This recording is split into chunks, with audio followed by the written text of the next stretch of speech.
To order. Would the secretary please call the roll? Senator Rocky Adams, Senator Higdon, Senator West, Senator Yates, Representative Bratcher, Here. Representative Bridges, Representative Burke, Representative Kleins, Senator Mills, I'm here. Representative Witten. Here. And having a quorum present, we are now constituted to do business. So the meetings of the September 23rd meeting, the minutes of the September 23rd meeting have been available online for review. Do I have a motion and a second to approve the minutes of our September 23rd? All those in favor of approving the minutes say aye. Aye. All opposed say no. Minutes are approved. And I'll request Wendy Smith and anyone with her to approach the table. And while they are coming forward, do any members of the task force have any recognitions of guests they'd like to make? Okay. Well, welcome, Ms. Smith, and please identify yourself for the record and proceed when you are ready. Thank you so much. I'm Wendy Smith, Deputy Executive Director of Housing Programs at Kentucky Housing Corporation. And I just want to thank you all for having us return to this meeting to present again. We are honored to do that and really thrilled that this task force has elevated the issue of housing and Kentucky's supply issues around the Commonwealth, really important. And we've heard a lot of our partners talk about the task force. So I want to thank you all for this effort. So I'm here to present on two things. The first will be very brief, and the second will be a little more in-depth, but I'll try to keep all of it as succinct as possible. The first is to update you all on our housing supply gap analysis. When I presented in June, we presented phase one, which was an analysis of the current housing supply gaps county by county in Kentucky. Since then, in in September, our analyst came out with our phase two results, which are projection going forward to 2029, a 5-year look forward of the housing supply gap. The aim of that is that, as soon as we come up with current numbers, they're going to be out of date, and every day we're moving toward the future. So we wanted to have a sense of what would it look like to get caught up now? What would it look like to get caught up in 5 years? And so if you all will recall, what we shared with you in June was that the current housing supply gap is estimated at just over 206,000 units across the whole of Kentucky. The gap by 2029 is projected at over 287,000 units. It's not a surprise, I'm sure, to all of you all. The main thing is that we are projecting that the gap will go up. This is the general overview of that gap for phase one, so current 2024 gaps. And again, just to remind you, the way that these 206,000 units are falling is that it really is for rental units, concentrated at lower income Kentuckians, folks earning 80% of area median income or below for their county. But for homeowners, it's pretty evenly spread if you see the chart above. The 104,000 units we need now in homeownership is pretty evenly spread across different income bands. Similar trends are seen when we do a 5-year look ahead to 2029. The gap has gotten bigger for rental and home ownership, but they are pretty much distributed in a similar way. So all we're saying is that we project that the gap could grow larger. What's important and useful for you all to know is that our market analysts, Bowen National Research, that did this analysis, when they did the 5-year projection, it wasn't just using census data. They did a couple of things. They got job announcements from the Economic Development Cabinet.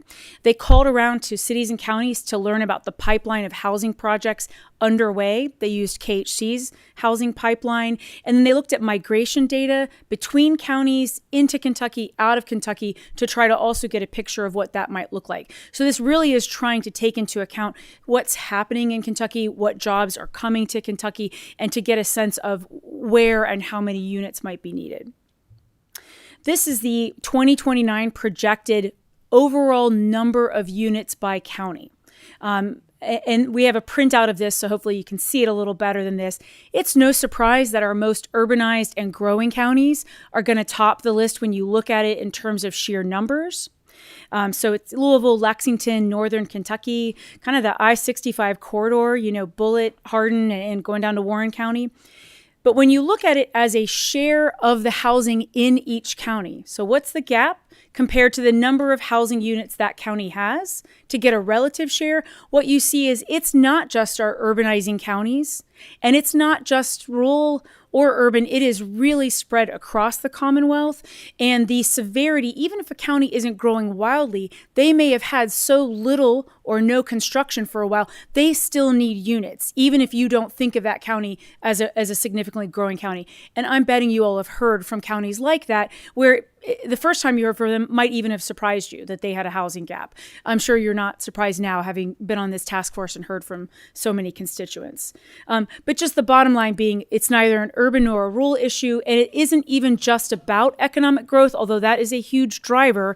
And you can see that based on where we have the darkest counties on this map. I'll just end this segment by saying that since we have done this housing supply gap analysis, KHC has been really overwhelmed with the number of new partners that have come to us that don't use our programs, they don't seek our funding or financing, but they want to talk about how can they get more housing supply, how can they get workforce housing, what are the dynamics at play. This is just a list of the organizations that we have done presentations to their conferences, to their meetings, or had meetings with them to talk about the data in our analysis and what they're working on. Okay, so now the meat of my presentation, and what I'm very excited to be here to share with you all is we've spent some time really in preparation for our own conference in August in Louisville. We did a session on how other states are addressing their housing supply gaps, because this is happening. We are not alone, for good or for bad. We're in good company. Most states are focused on this.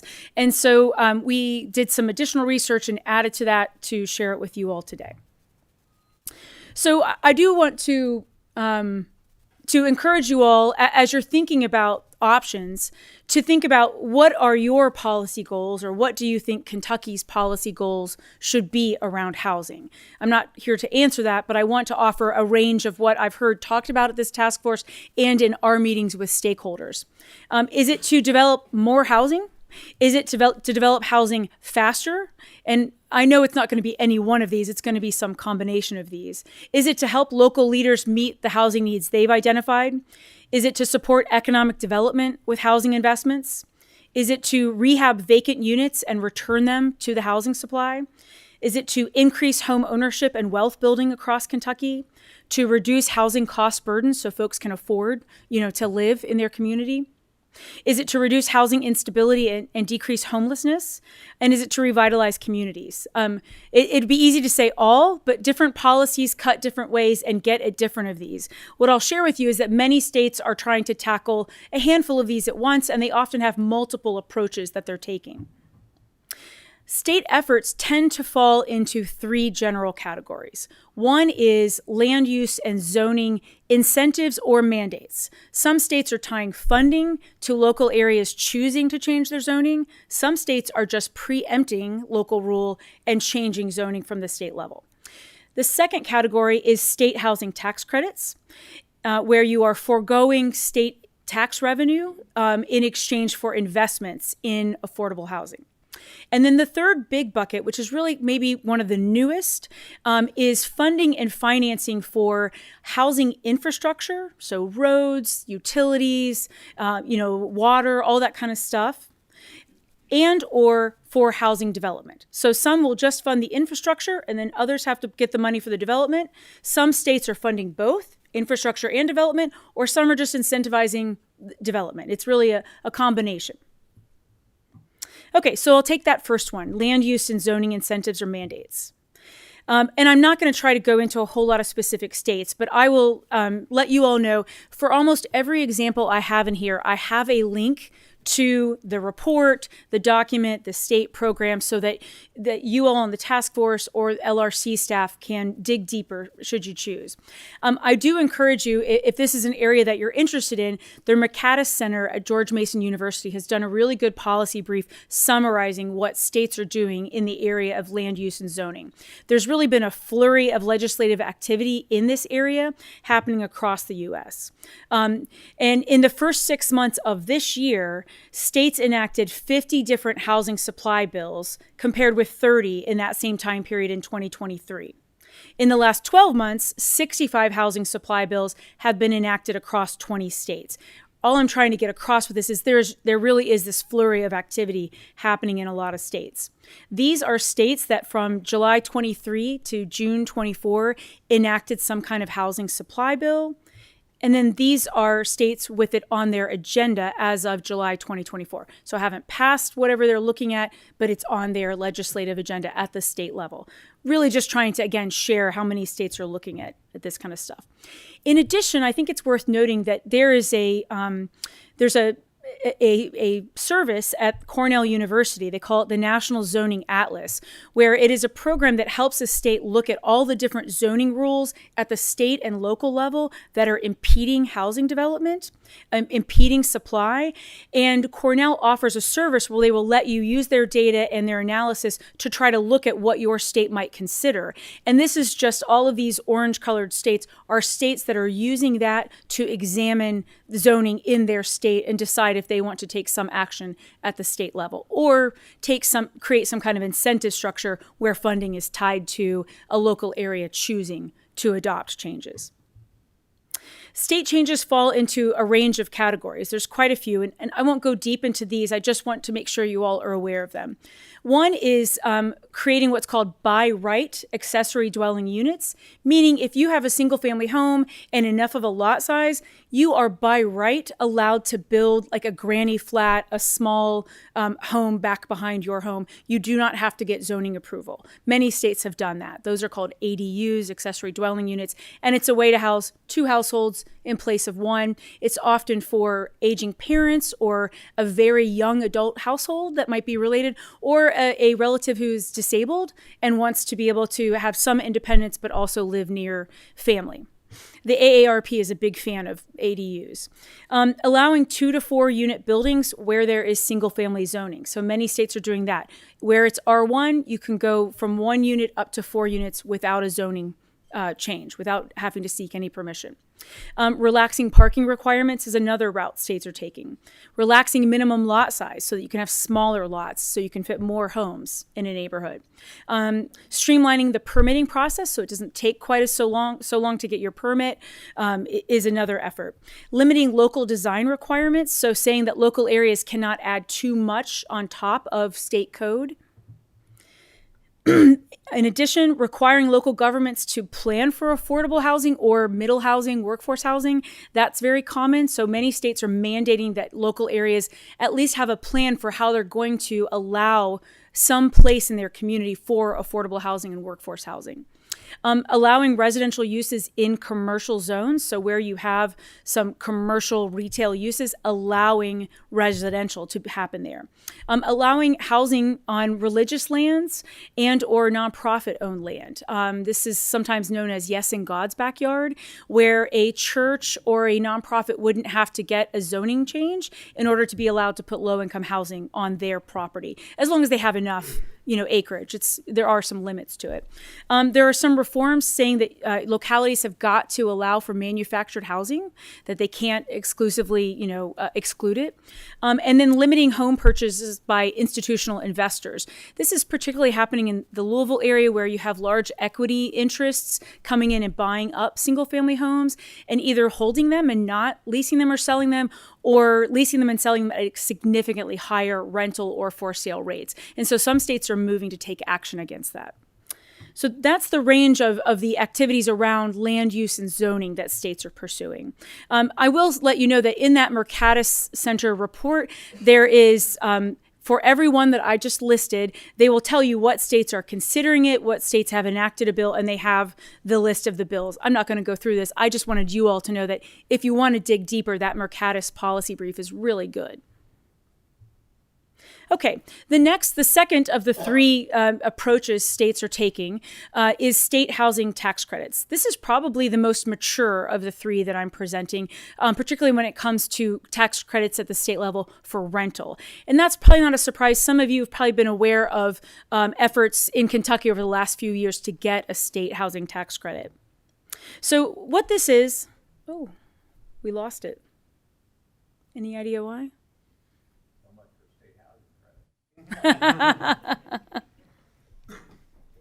Oh, there, okay, ta-da! So Some of you may be familiar with at the federal level, there's something called the Low Income Housing Tax Credit. This basically is a state version of that, and they often run together and are invested together. So just as the federal tax credit basically says, if you invest $1 in affordable housing, you can take X number of cents off of your income tax liability at the federal level or at the state level if it's a state credit. So it brings private investment in the form of equity to the development of rental units, multifamily projects. And again, it usually runs concurrent with the federal credit, in part because it gives the state a lot of security that it will be done compliantly and be done well, because the federal tax credit has a huge kind of compliance mechanism because everyone wants to get their credits and they don't want to fall astray of the IRS. So the state credit has a lot of safety alongside the federal credit. It lowers a property's debt load, so it makes it more feasible for them to charge either middle income rents or low income rents. This has been around for quite a while. Many states have enacted a state housing tax credit, as you can see. Pretty much all of our neighbors have or are proposing it. Tennessee has a very new program, so I had to shade that on there myself. But what you can see is it's becoming really popular across the states to have a state level credit that runs alongside the federal credit. In large part, what it lets us do is make the federal credit go further and fill gaps in those projects, and then we can use other subsidy dollars for other rental units. So in the end, we can get more rental development out of our affordable housing dollars. In addition to that, some states, and I highlight Ohio's because I feel like it's one of the furthest along, some states are looking at tax credits related to home ownership development. So this is a tax credit in Ohio, but it's for home ownership, not rental development. It's so new, I can't even tell you exactly what's going to come of it. That's going to be my story for a lot of what I'm about to present, because many of these efforts across the states are very, very new. I cannot tell you that they're proven. The tax credit for rental, it's pretty proven. It's been around long enough. But Ohio just in the last year and a half passed a single family housing tax credit. It's $50 million a year for 4 years. So it's not a forever credit. It's time limited. They're tax credits to incentivize the construction of new single family homes tied to workforce development.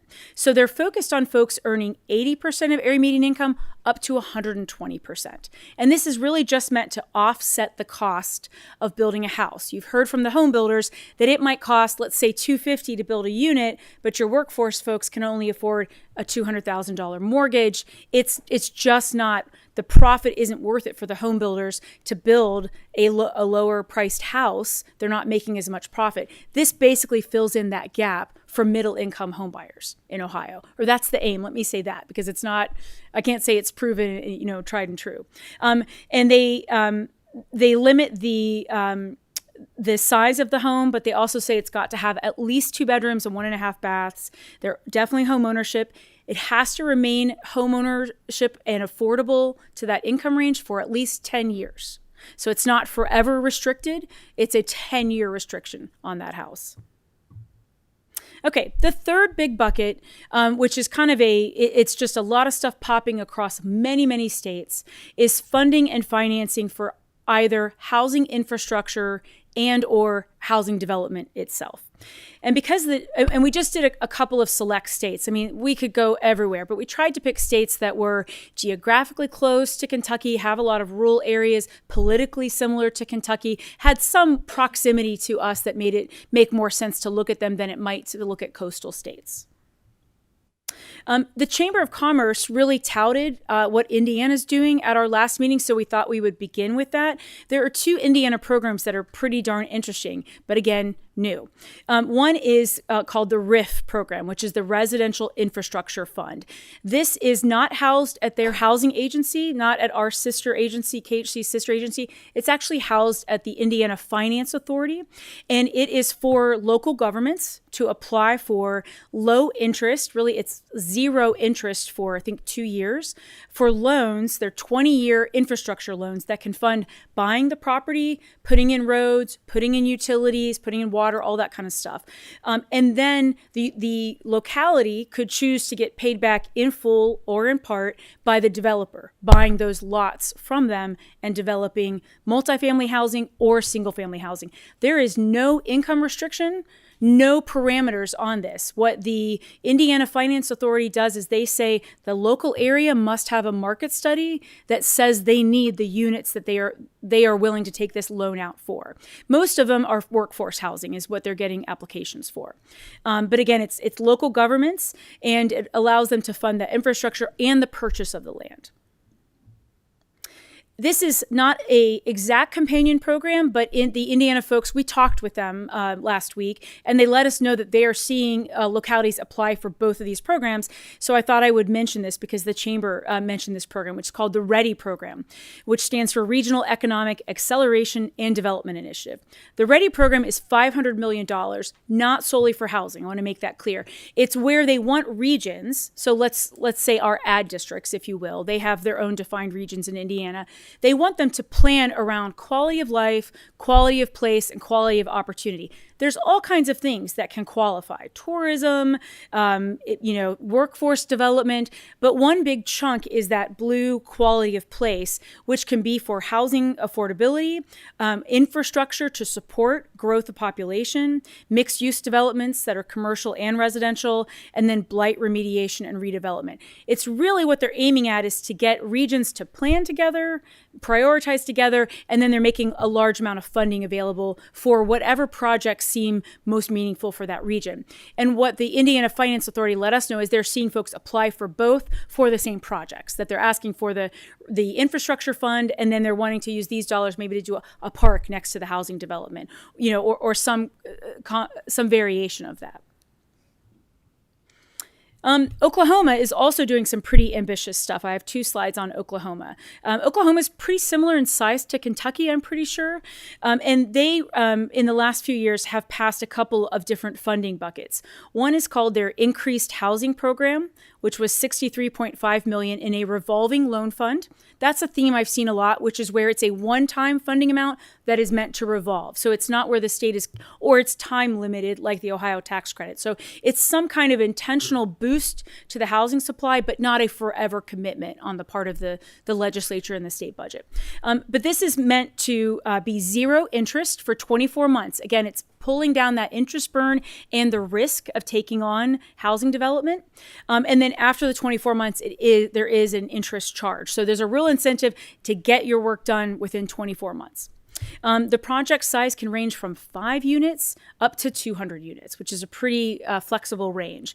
And it's capping, this is for rental development, it's capping rents at 125% of HUD published fair market rent. HUD publishes that every year saying this is what we consider fair rent, so you can go 25% above what HUD has published, which is a pretty nice way. It wouldn't take a lot of compliance infrastructure just to monitor that. They also likewise, so they did a rental development program, but they also did a home builder development program. And they put $100 million into a home builder subsidy, where it's, again, zero interest for 24 months, very similar. And it's meant to be homes between 1,000 and 2,000 square feet. So really modest starter homes. As a companion to that home builder program, Oklahoma did a $40 million down payment and closing cost assistance program.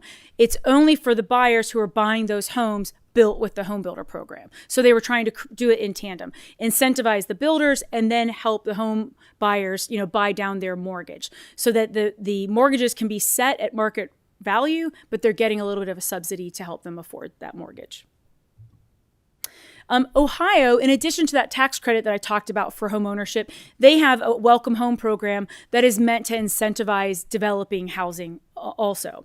So they created $100 million of that is to rehab or build new residential properties. They have to be at least 1,000 square feet. Again, we're talking about starter homes. And the home price limit is $180,000. And in today's market, that's a pretty tight limit. So you're really talking about starter homes.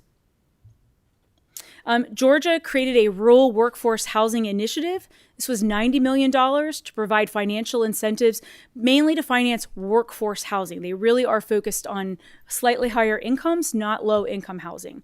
And they have infrastructure grants and they have construction loans. So the infrastructure, they are subsidizing that with a grant, but for the development of the homes, that's a loan that has to be repaid and revolves.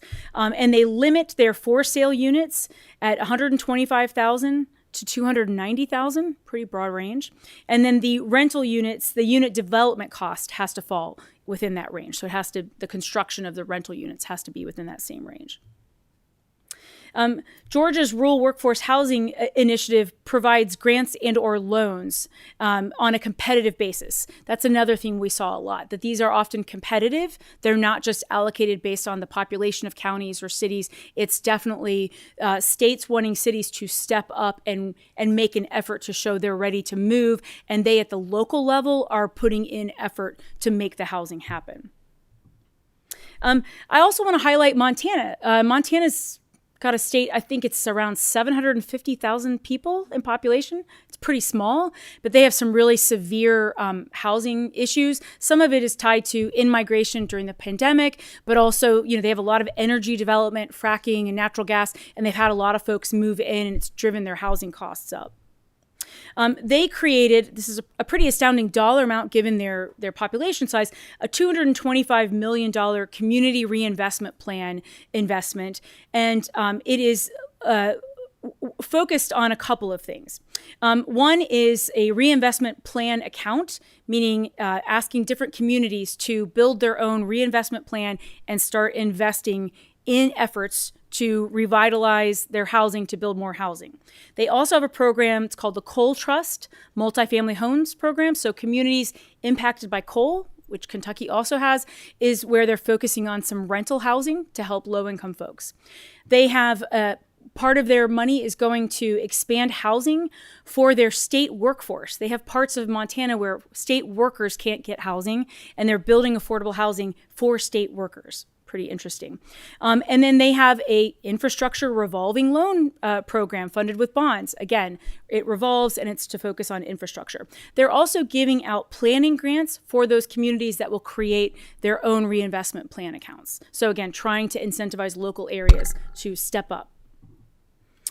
Michigan has a missing middle housing program. They invested $110 million to increase the supply of housing, really tied to growth and economic mobility, really targeted to your middle income households, which they define as 60% of area median income up to 120% of area median income.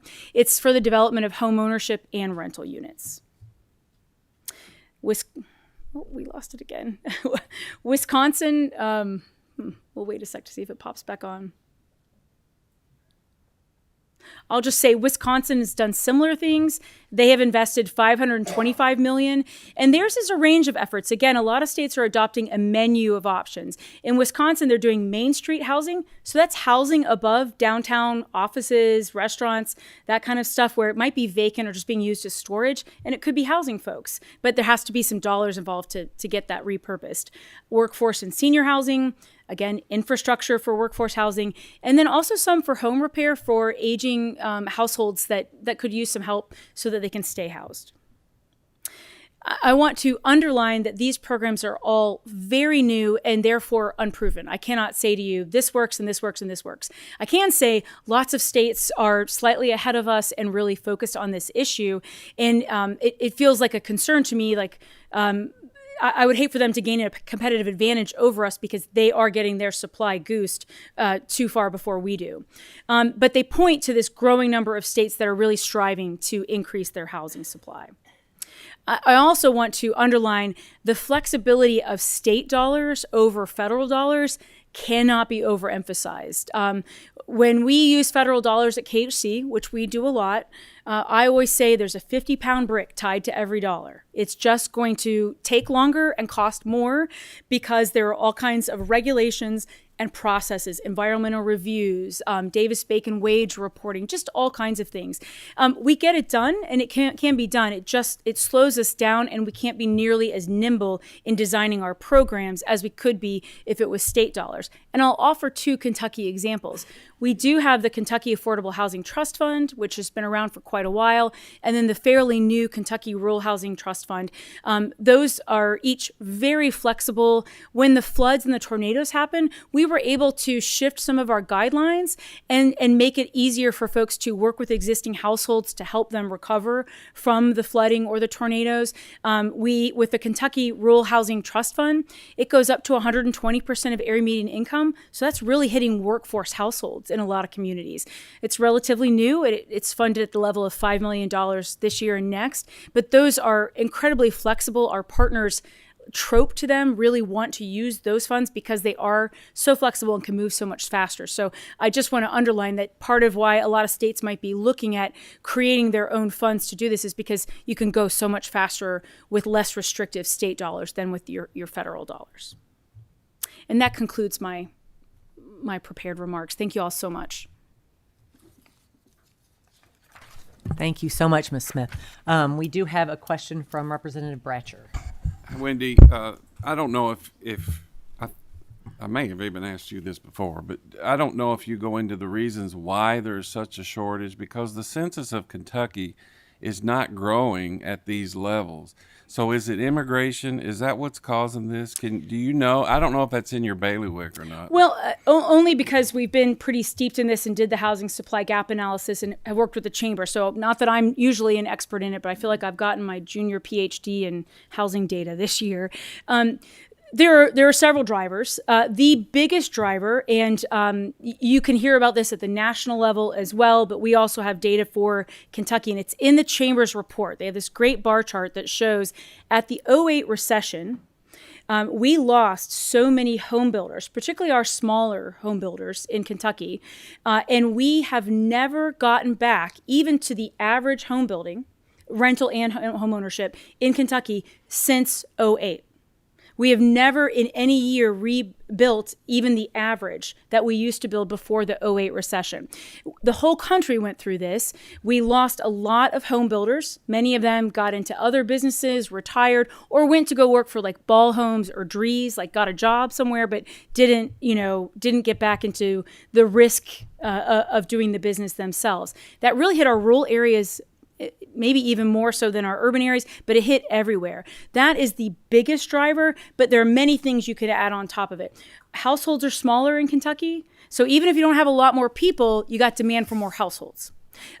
Immigration probably does play a role, and migration into Kentucky, just of other U.S. citizens into Kentucky. You say probably? Yeah, I would assume that any kind of increase to your population and your households is going to drive up your demand, yes. But keep in mind also that it's a lot of immigrant households that have come to Kentucky that do a lot of our roofing and drywalling. So it cuts both ways. The biggest driver has been the loss of capacity to build. We do not have the workforce or the business industry, the construction industry in Kentucky that we had. We don't have the production that we had before '08. That was the biggest shocker to me in looking at all of this data, was how much was lost after '08. Well, I've got a follow-up. So our census since in the last 5 years has been about 10,000 increase. Does that sound right? That's what I added up here.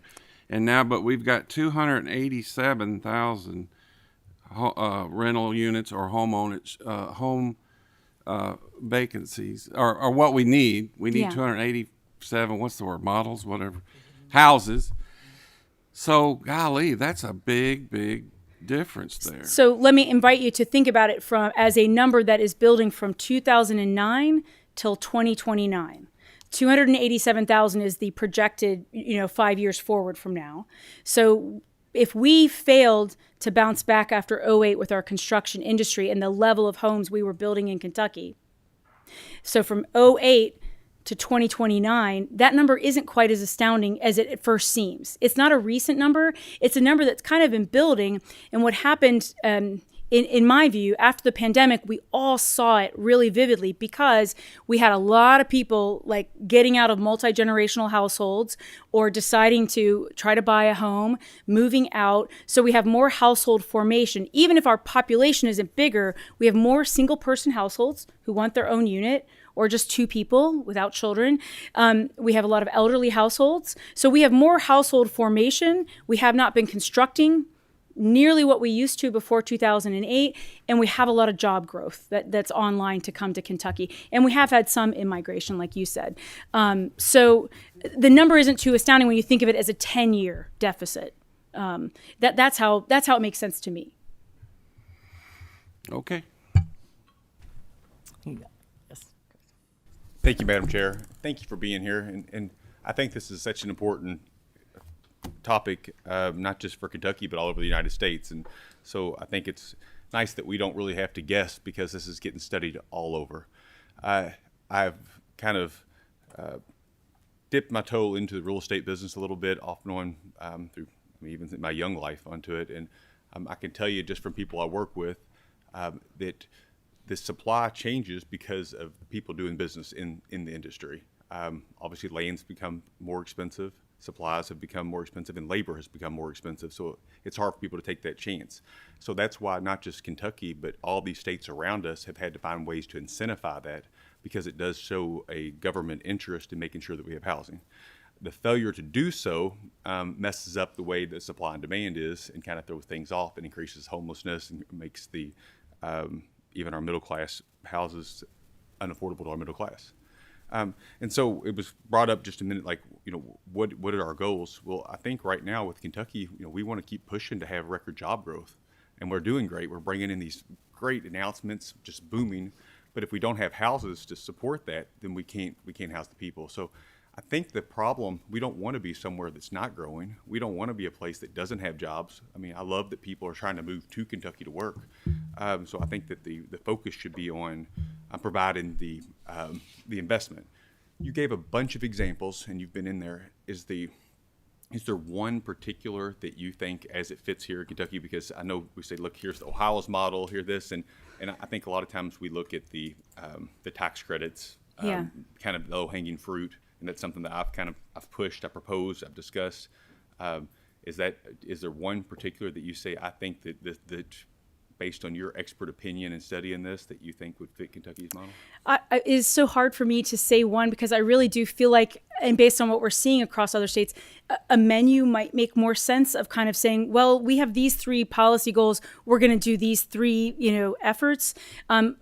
Just based on the map, it feels like we need to do a housing tax credit because we're surrounded by others who aren't. But I wouldn't say that's the reason just to focus on that. And that's not going to solve our supply gap. We really need something that is going to significantly incentivize a lot more supply, that the private market wanting to build more middle income and affordable housing in Kentucky. And that would be my big wish, is just that the legislature look at what would help kind of move the dial in getting more supply going all across Kentucky and be able to be sized up for rural areas and our bigger urban areas, because it is a need everywhere. We are almost weekly astounded by the folks coming to us to say, we want to start housing in our community. And what we're faced with at KHC right now is to say, well, you can apply for our funds, but what we're doing is just creating more folks who want a piece of the same pie. Or some of our federal dollars got cut 23% last year. So it's a smaller pie in some cases. So it's really hard to encourage them at least to interface with our programs, because it's just going to be more competition for the same or fewer dollars. I will, your early remarks, Senator Yates, about us being competitive with job development, and economic development. The Chamber report really does touch on that. I think I'm jealous of their report. I think they did a really good job. And one of the things they talk about is growth rates in the Southeast versus growth rates in the Midwest. And that if we want our growth to mirror kind of Southeast economic development growth rates, housing needs to be part of that, because so many areas in the Southeast, it's really easy to get housing built, or they're coming up with ways to get it built. And that Chamber report really does frame that well. Thank you. Thank you. And the last comment is Senator Mills. It's very brief. Wendy, thank you so much. I I agree with your assessment. Even in Northwest Kentucky, in early 2000s, we probably had 4 or 5 builder developers in our area. They've disappeared, totally disappeared, and it's same thing in Madisonville, same thing in Henderson, all across Western Kentucky. So you're right on where you said that the developers and builders are just gone. And that's exactly right.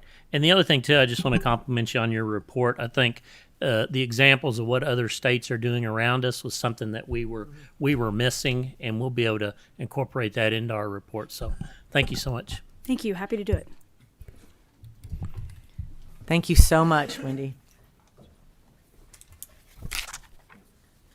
Now, yes, well, Representative Dietz and her group. And just a reminder, we do have a full docket today, so if you could just stay within maybe 15, 20 minutes each presenter, that would be fantastic.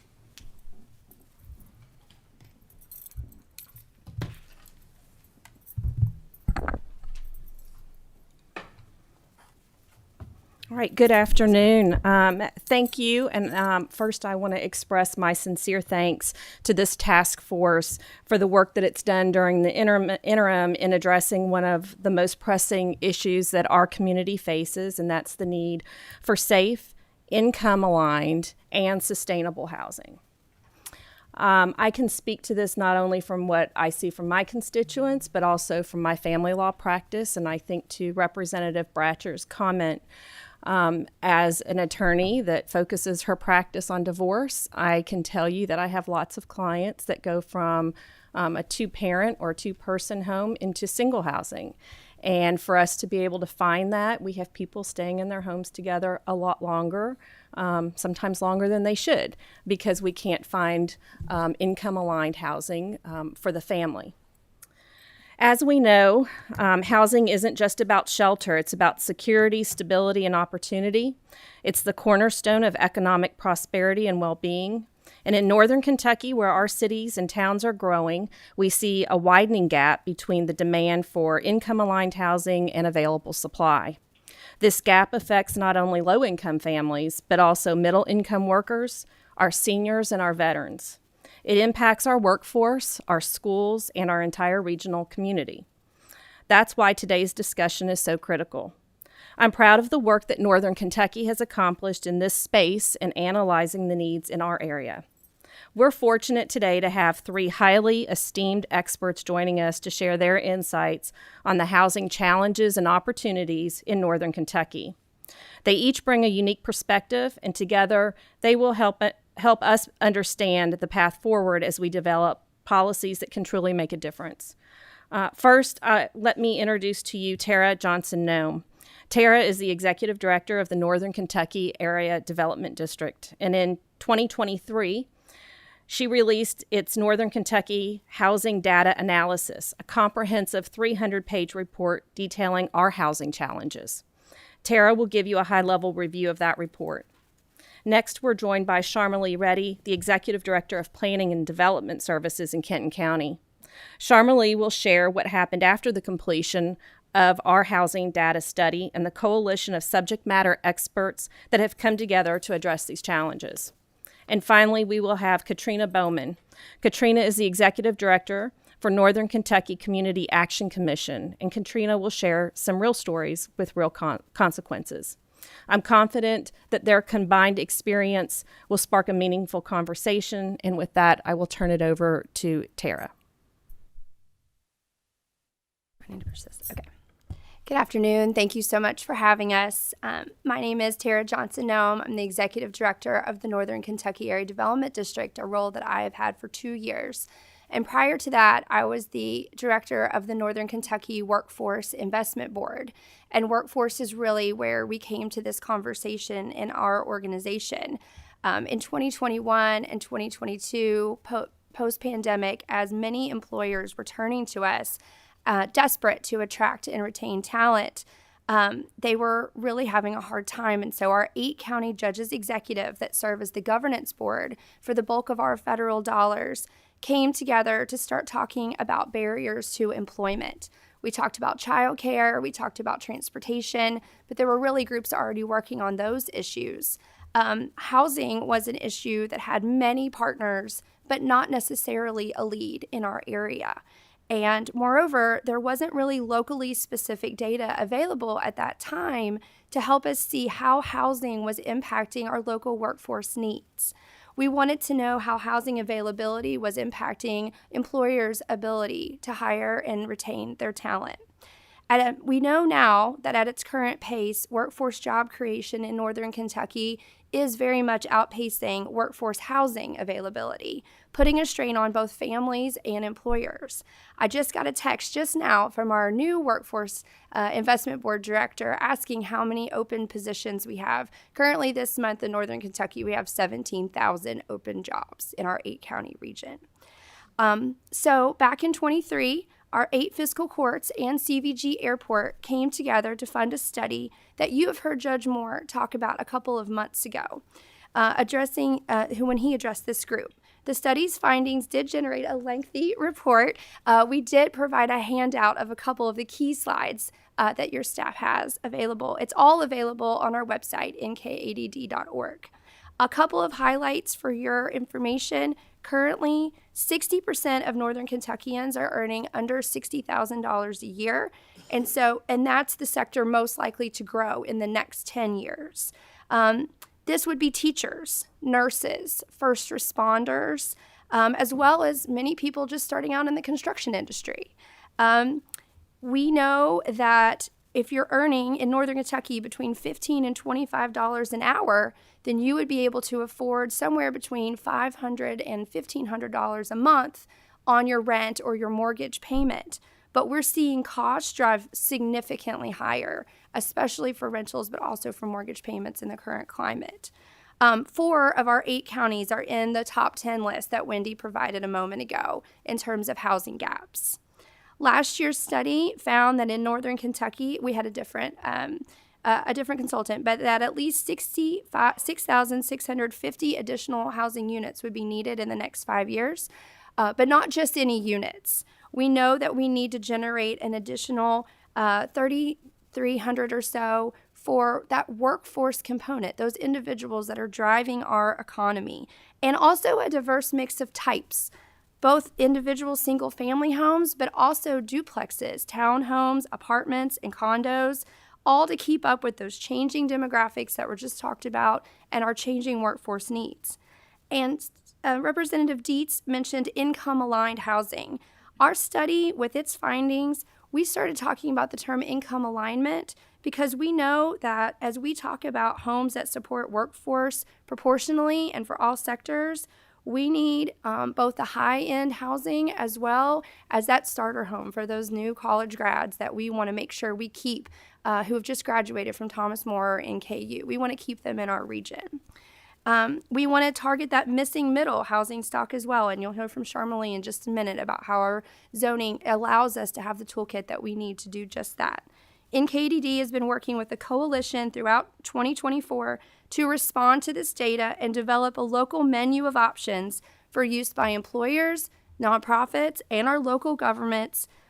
This work was supported by Interact for Health and United Way of Greater Cincinnati and it was comprised of local officials, developers, financing experts, as well as our social services partners to create that menu that works for all of our very, very different types of communities throughout our 8-county region. We have very urban, suburban, and rural communities that we serve. We have seen one regional need is more flexibility in financing availability. That state pool for infrastructure that Wendy mentioned sure does sound great as we think about trying to mitigate costs and think about ways that we can encourage our financiers to really invest in the varying types of housing that we need in our region. And we're so pleased to work with our wide range of communities to support their goals. Thanks. Good afternoon. My name is Charmalee. I am not following the rules from the beginning. My name is Charmalee Reddy, and I am the Executive Director of Planning and Development Services in Kenton County. And we serve the 20 jurisdictions, the 19 cities and the county, and we do a variety of planning, zoning, building permitting, and different services for the county. And I'm really here to share what we've been able to do proactively in response to what we've learned from the housing study, and all within the planning and zoning framework provided in KRS 100. So the first thing I'd like to point out is our efforts with the comprehensive plan, which all of you know forms the foundation for planning and zoning here in Kentucky. We did some extensive public outreach. We were in events, parades, meetings, churches. We were just about everywhere talking to people about what their priorities are. And housing was clearly by far on everybody's mind. So we ended up forming a ad hoc committee of builders, elected officials, planners, of course, planning commission members, and actually modified the language in the comprehensive plan.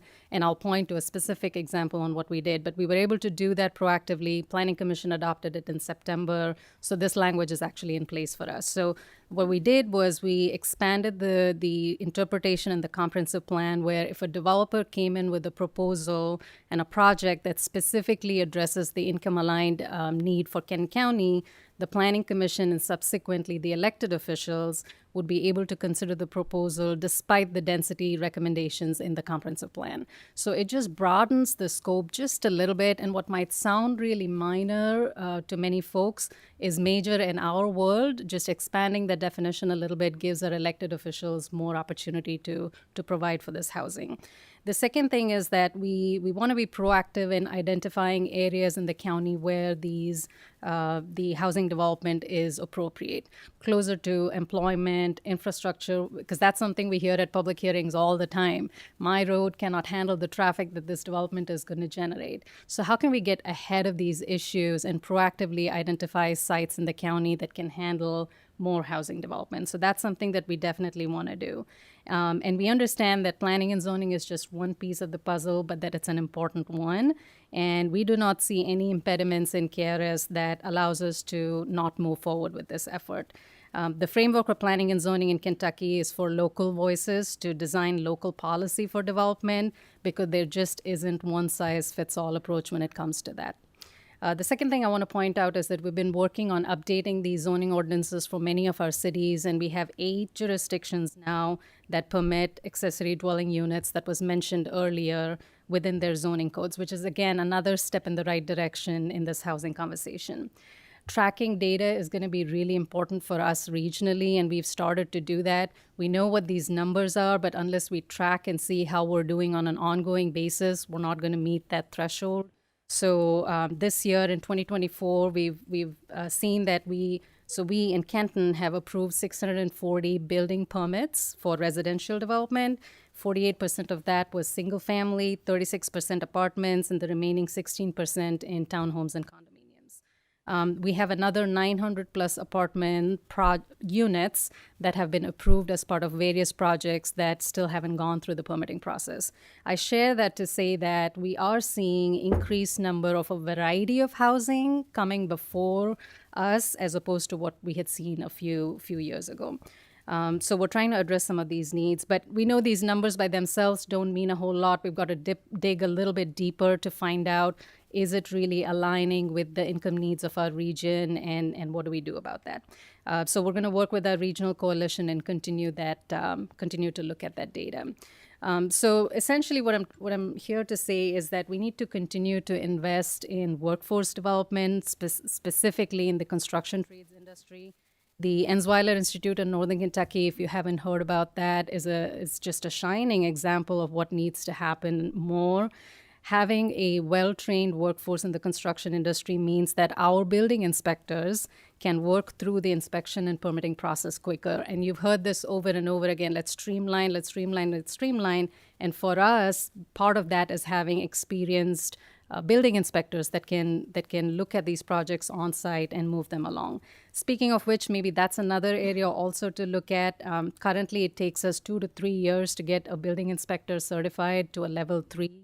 To get them to a level 3 certification, and there just aren't enough people going into the profession. So we've got to look at that again and see how do we keep the pipeline moving even from a building perspective. And that's all I had to share today. I'm going to hand it over to Katrina. Good afternoon. I'm Katrina Bowman. I'm the Executive Director for Northern Kentucky Community Action Commission. We work with individuals and families and help them to thrive through education, through employment, and through housing. We own 4 housing complexes in Northern Kentucky. We have 170 units between Boone, Kenton, and Grant counties, and 3 of the 4 units are partially funded with tax credits and with affordable housing trust fund dollars. And so we know that these are 2 aspects that really do work. And I'm just going to share a couple of stories with you. One is a tremendous success that we saw. We had a single mom that came to us with her son. She lived with her aging grandmother in a 1-bedroom apartment. And she was fleeing a domestic violence situation, and she needed to find her own place. She heard about Lincoln Grant Scholar House, and that's housing that we have for single parents that are in college. She came in and she applied, and she was admitted into the program. She got her keys to her apartment on Christmas Eve, and she said it was one of the best days of her life because she was able to provide a safe home for her and her son.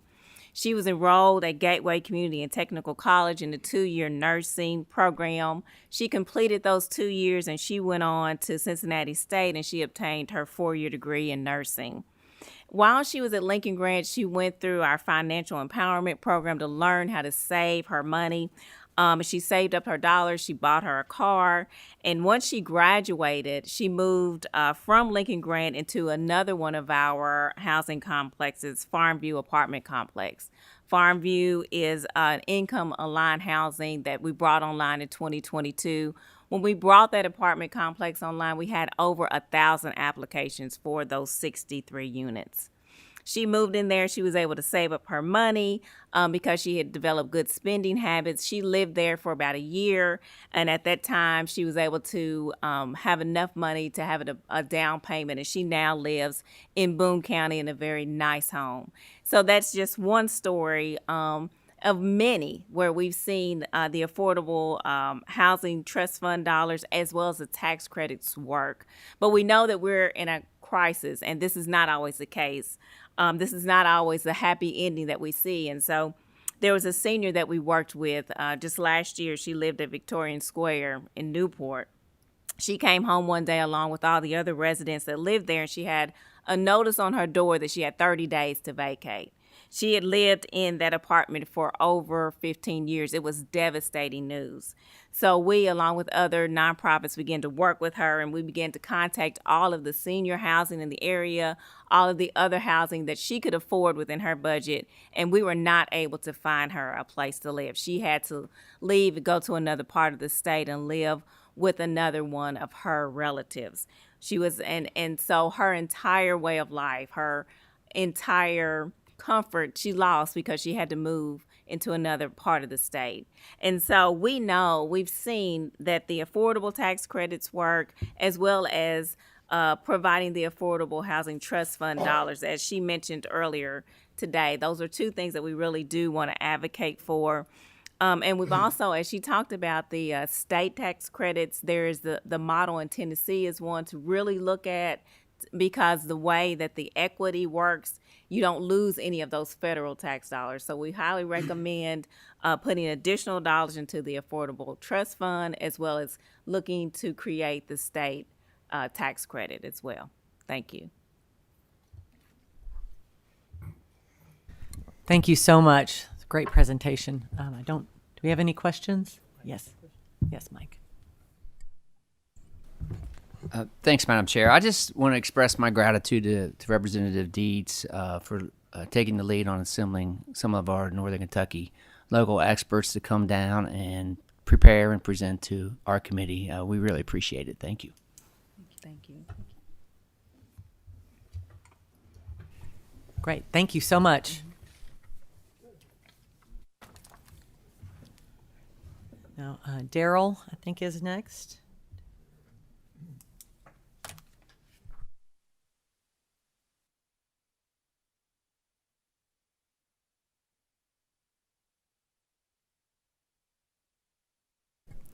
If you could just introduce yourself, make sure the microphones are on, and the floor is yours.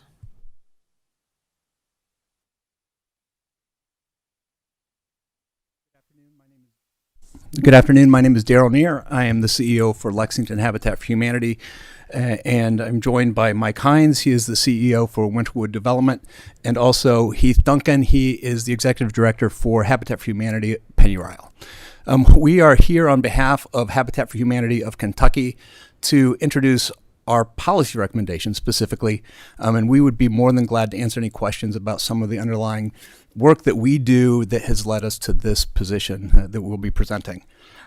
We know that when we talk about Habitat for Humanity, our biggest challenge is always how do we scale? And for many of us, it's lack of available land, high development cost and construction costs, and access to capital for land acquisition and affordable housing. Our work as for Heath and I as in the nonprofit area, we are always looking for ways, how do we fund our work and provide this underlying support mechanisms for the families that we serve.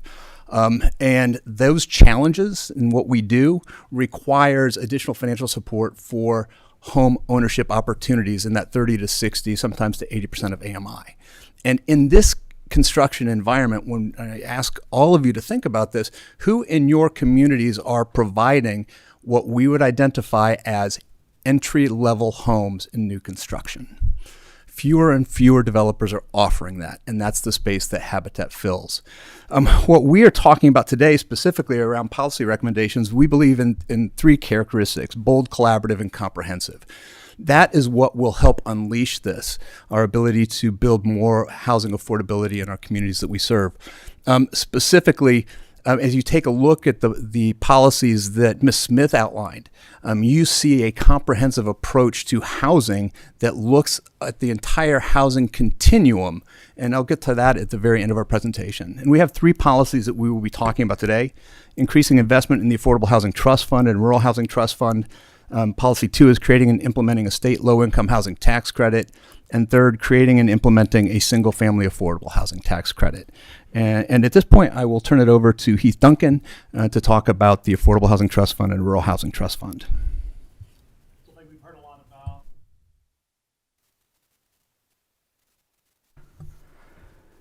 And we're going to talk a little bit more about it today. It was created in 1992 by the General Assembly with bipartisan support.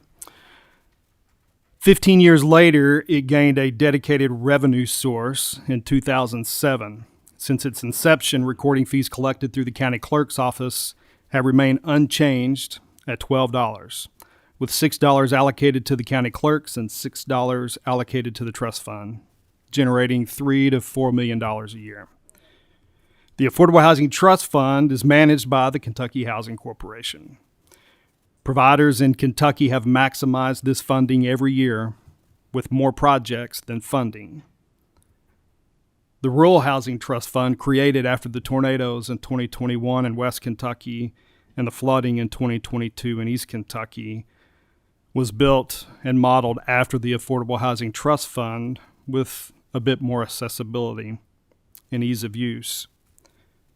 But both of these are proven programs, both accessible and flexible, both managed by Kentucky Housing Corporation. Many of the housing developers in the state, including Habitat for Humanity, are familiar with the program guidelines and all that is necessary to make the dollars work. Yet they remain underfunded to meet today's need and market. And what I mean by that is, one, the cost of construction. Since COVID-19, the cost of construction has skyrocketed, even for housing organizations like Habitat using donated material and labor.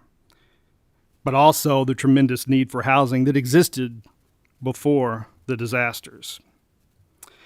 I also think there are some other changes that need to be made. An increase in the area median income.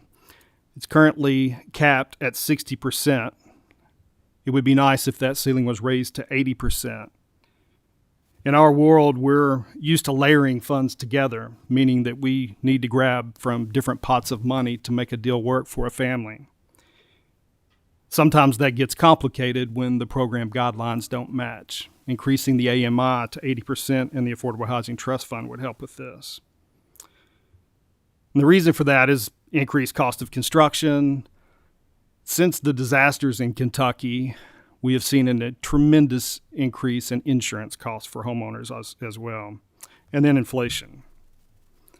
So we're talking about revising the Affordable Housing Trust Fund and the Rural Housing Trust Fund, the funding mechanisms, increase the funding levels, and provide annual adjustments for inflation, and perhaps adopting some of the more flexible mechanisms built into the Rural Housing Trust Fund. With the recent Bowen report from KHC outlining the housing gap in the Commonwealth, it is crucial that we reassess the needs of various housing groups and determine a more accurate funding figure. A reevaluation and a restructuring of the trust fund are necessary. With nearly 700 housing trust funds across cities, counties, and states, these funds have become vital elements of comprehensive housing policy. They are recognized for their flexibility, their sustainability, and success in addressing critical housing needs. Thank you. Next, we'll hear from Mike Hines of Winterwood. Good afternoon, everyone. I really appreciate the opportunity to be here. I think you've seen this map before. When we talk about tax credits and how they can impact the supply continuum in our housing market, at the federal level, the federal housing tax credit was created in 1986 and has been in service since that time. So it is a pretty well-defined program, as Wendy was talking about earlier. It has a lot of guardrails, a lot of controls. It is a pay-for-performance model. In fact, that tax credit was one of only two that was considered to be off the table with tax reform in 2018. It was the housing tax credit and the R&D tax credit at the federal level that were considered to be not touchable in 2018 tax reform. Every other tax incentive at the federal level was up for discussion at that time. The benefit of a housing credit, I serve currently my company, Winterwood. We serve about 12,000 families throughout the state of Kentucky through our rental portfolio today. Currently have about 500 employees. We have been in business since 1979 as an organization. I've been with the company, been in housing since 2002. I have not, previous to now, seen such high demand for housing product in all areas of the state, be that rural, suburban, or urban. It doesn't matter what community we have operations in, and we have operations in about 80 counties in Kentucky today. We have really limited supply and a very high demand. One community that I might talk about specifically would be Robertson County. That's a very specific community. It is I believe, our smallest community, our smallest county in the state of Kentucky. I believe it is also one of the poorest communities in the state of Kentucky. We operate a multifamily development there. It's been in service for 40 years. We were able to renovate that facility to keep its life, to extend its useful life. Our wait list and demand for that property is years long. And this is a 40-unit community in Mount Olivet, and it is years long. So this problem really is Paducah to Pikeville, all markets, all areas of the state, all with different challenges, but any addition of supply at any level of the housing continuum benefits the entire housing continuum. So you may think, rental housing, maybe we don't want to promote that. I would argue with you that investing in rental housing frees up more homes for home ownership for new families, because we have folks in housing that are overhoused. We have seniors that don't need the space anymore but can't find a suitable alternative. So it affects the entire housing continuum. The tax credit is also beneficial both on the rental and the homeownership side, because it does leverage external dollars into investment into housing in the state of Kentucky. And when we have a net inflow migration of capital, that is a net positive for the state, I think, in almost every case. So thank you very much. Thank you, Mike. One of the other reasons that it was important for us to include the state low-income housing tax credit in part of this conversation is to the points that Mike was making, but also we have seen it in Lexington in our most recent project that we've been working on with the purchase of the Transylvania University baseball field. And we are grateful to all of you for the support of that project. But what made that project so special was the collaboration that came along with it. You're talking about bringing the banking community together to put together funds, utilizing their CRA credits. You have partnerships with Winterwood and AU Associates bringing in the affordable rental, and then affordable home ownership developers such as the Urban League, Lexington Habitat for Humanity, and the Housing Authority to do that work. And that collaboration is powerful. Our third recommendation is talking about this a single-family affordable housing tax credit. There is not a tax credit that is similar to what the low-income housing tax credit does for multifamily housing.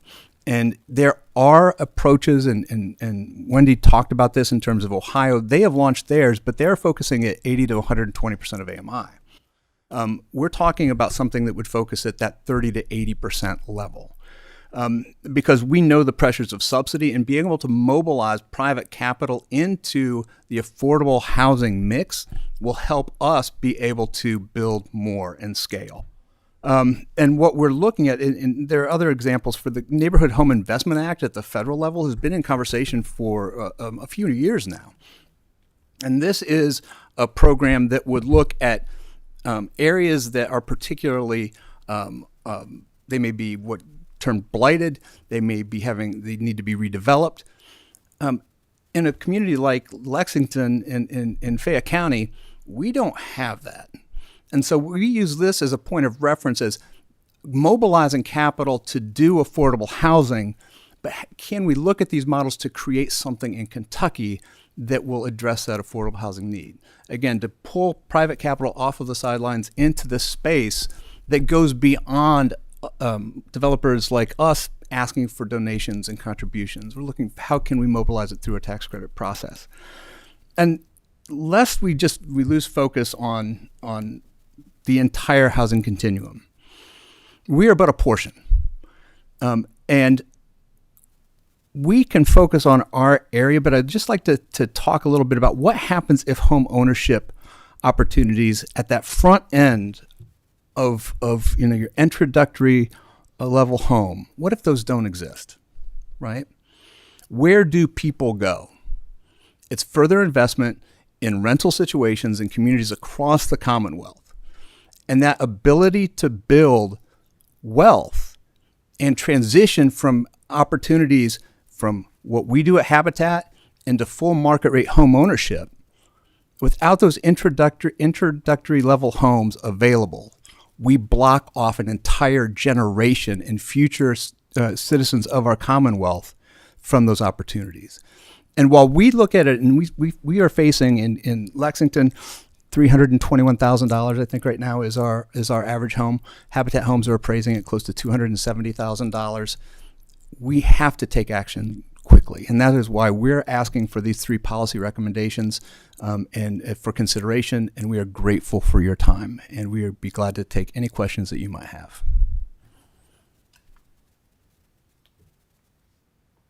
Thank you so much. We do have a question. Senator Higdon.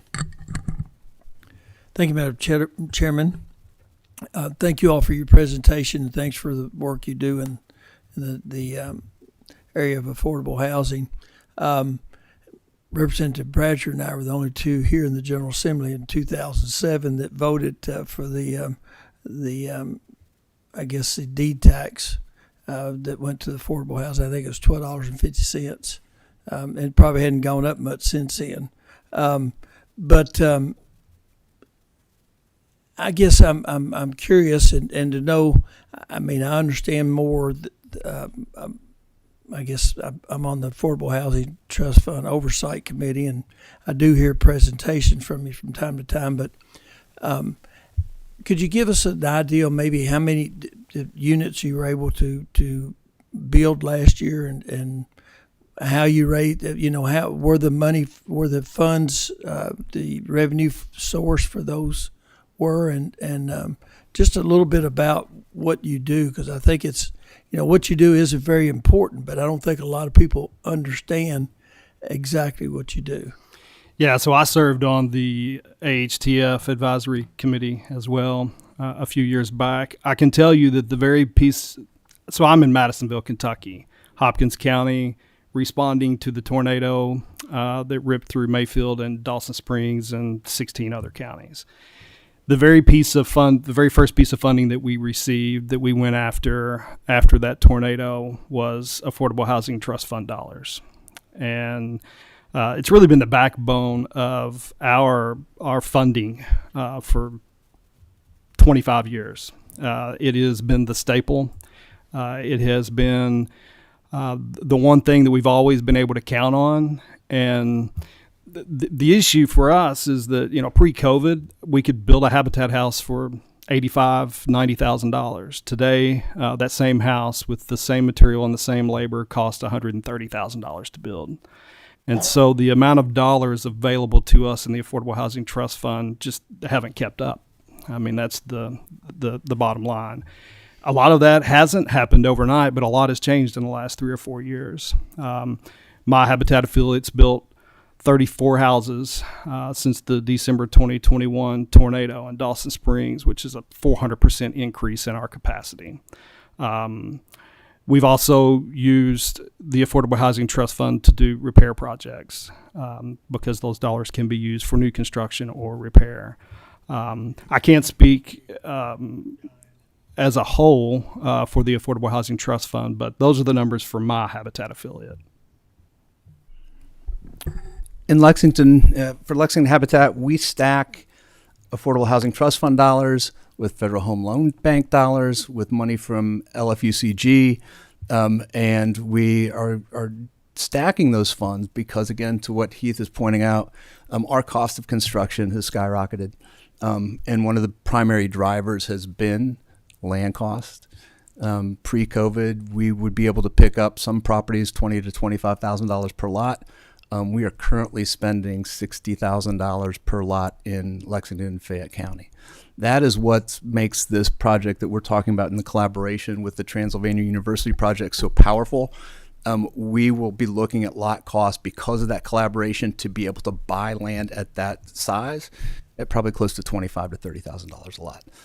And so stacking those dollars provides a level of support for us, but it also provides a support level of complication for a home buyer. Remember when you were first buying your home and how that process can be confusing if you were a first-time home buyer. Now imagine dealing with 4 mortgages that are stacked to be able to make that possible. And so that's why we invest so much in our education piece around our mortgages because of those stacks. But all of those dollars make what we do possible. And by the way, I just have to say this for anybody watching, we don't give away homes. There's an affordable mortgage. That's one of the biggest myths that we struggle with on a regular basis. Specific to the trust fund, so we are not a nonprofit agency, so we don't often work with that program, but we were able to work with it last year in partnership with a nonprofit who we helped build 24 housing units in Garrett County. Those housing units were specifically targeted towards individuals leaving sex trafficking and the adult trade, and that nonprofit organization was not a religious organization, but it was seeded by a religious organization, and it provided not only the land upon which we built the housing, but also provided supplemental capital in addition to the Affordable Housing Trust Fund to see that housing built. The main capital source for that was equity generated from the federal tax credits that we've talked about here. So, yeah. Well, thank you for your work in that area, and thanks for sharing those stories. I think it helps everyone better understand what you all do. And thank you appreciate it. Absolutely. I think we have one more question. Representative Burke. Thank you so much, Madam Chair, and thank you all for this presentation.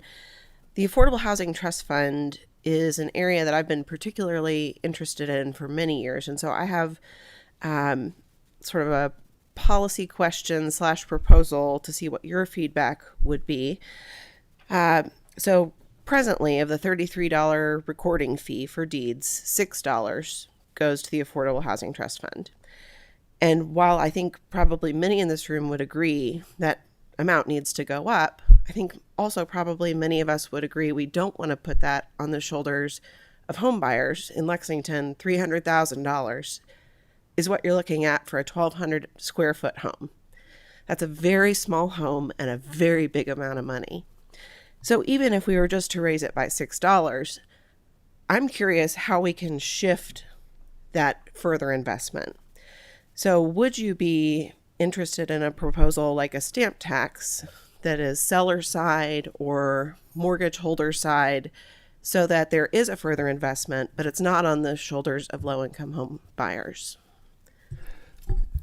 Our priorities in this conversation today is to acknowledge that I believe it is the last 4 quarters the Affordable Housing Trust Fund has received the fewest dollars it has, I think, since pre-COVID. In terms of what that funding mechanism looks like, that's a conversation I believe is best served with the KHC, and that's not to avoid the conversation. It's that from my perspective is that what we need to find is what is a stable funding mechanism that can provide a consistent revenue source for the Affordable Housing Trust Fund, and we would argue at a higher level, to be able to support more affordable housing within the Commonwealth. If we can find that mechanism and emphasizing that stability and hedging it against inflation, I think that we all win in that conversation, regardless of what that funding mechanism looks like. I appreciate that. Thank you. Of course. Thank you all so much for your presentation. Oh, I'm sorry. Just Senator Mills had one quick comment while they're scooting their chairs back. I just, Heath kind of tooted his own horn, but I wanted to say thank you for the work that you've done in Hopkins County. His job changed a lot a couple years ago, and he's helping a lot of people put their lives back together, and I want to say thank you. Appreciate you too. Thank you. I think we have 2 more presenters, and George Eklund is next.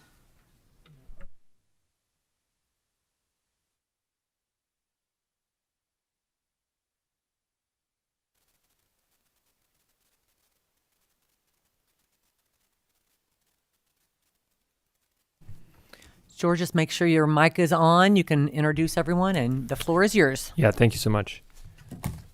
My name is George Eklund. I work as the Director of Education Advocacy with the Coalition for the Homeless, and I'll let my 2 guests introduce themselves. Very good. Thank you. I'm Ray Shanmar, and I'm the Executive Director of St. John Center. We're a homeless service and housing agency in Louisville, Kentucky. I'm Lacey Bowling. I'm the Executive Director at Paducah Cooperative Ministry in McCracken County, Kentucky. Yeah, so today we are just a slice of the pie when it comes to people that are working to address homeless services in the state of Kentucky. We have hundreds of agencies that are working day and night trying to get people off the street into housing and really meet the needs that they have. I want to thank both the chairs, Senator Mills and Representative Whitten, for this opportunity, as well as all of the work that this entire task force has done. It is not lost on me how much time that you all spent up here talking about this issue and listening to advocates come up and plead our case. Each month we've convened as leaders in housing development and local government to discuss this overarching issue, the housing crisis. From this discussion, we've learned that this issue is complex and that it has been a slow burn. It has developed over 2 decades of not building enough housing to meet our ongoing needs. It is starting to impact every level of our housing continuum. It is impacting homelessness as well as that first-time homebuyer option, those affordable rental options, market rate rental. It is seeping into every part of our housing market. The reality is that even if we still start building today, this problem is going to take years for us to fix. And in the meantime, we recognize that there's a need for action to ensure that everyone in our community has a safe space to be sheltered, to be housed, while they're waiting for that housing option to open up. So today I want to highlight a couple of pieces of good work that we have going on in Kentucky, a little bit about how homeless services are funding, but also some policy recommendations that I think that this task force could recommend to the General Assembly in the next session and the sessions following. Homelessness is, in fact, a housing problem. Wendy Smith described our housing market as a game of musical chairs, and I think that's a really great analogy. Where right now we have 14 or 15 people playing the game, and we have 9 chairs to go around. For us in homeless services, when we see somebody losing the game, it is those with fixed income. It is our vets coming home. It is elderly folks. It is young people. It is somebody who doesn't have the resources to win at that game. Our role in homeless services is to, one, support the people that are left standing without a chair, but it's also to bring another chair into the circle so that we all have a spot to be. For many of us, homelessness feels distant and overwhelming, that it's too big for us to solve. But for us in this work, what we see is we see our neighbors, we see mothers, we see fathers, we see children coming through our doors every day, struggling to find that place to call home. And just put yourself in those shoes of like, what is it like being a child who doesn't have a place to do their homework, who doesn't know where they're living on that first day of school? Or what is it like for that mother who is forced to separate her family and stay in a car while her kids are staying with her grandma? It is a terrible situation that people are forced into because they have no options at present. For us, we know that about 5,000 Kentuckians are homeless on any given night. In Louisville, our coalition, our member agencies housed over 1,600 people last year. And that is incredible work that is due to the commitment, to the advocacy, to the coordination among all of our partner agencies. Homeless services are primarily funded through federal dollars that are provided by the Department of Housing and Urban Development through either entitlement funds or the Continuum of Care funding.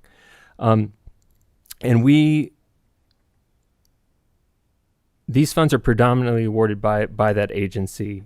However, right now we are looking at the need outpassing our capacity to meet the demand that we have. I said we housed 1,600 people in Louisville last year. Last year we also saw over 4,500 people enter homelessness for the first time. So this is a growing problem that we're trying to navigate every day. It's my turn not to have slides. We need somebody to stand up.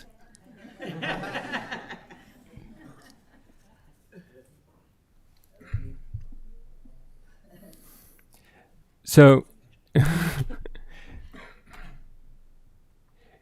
really for us to really start to truly turn the corner and start addressing this issue, this ongoing crisis around housing, we as service providers and advocates need to coordinate our work with policymakers so that we are meeting the needs and creating the best possible solutions for us to move forward.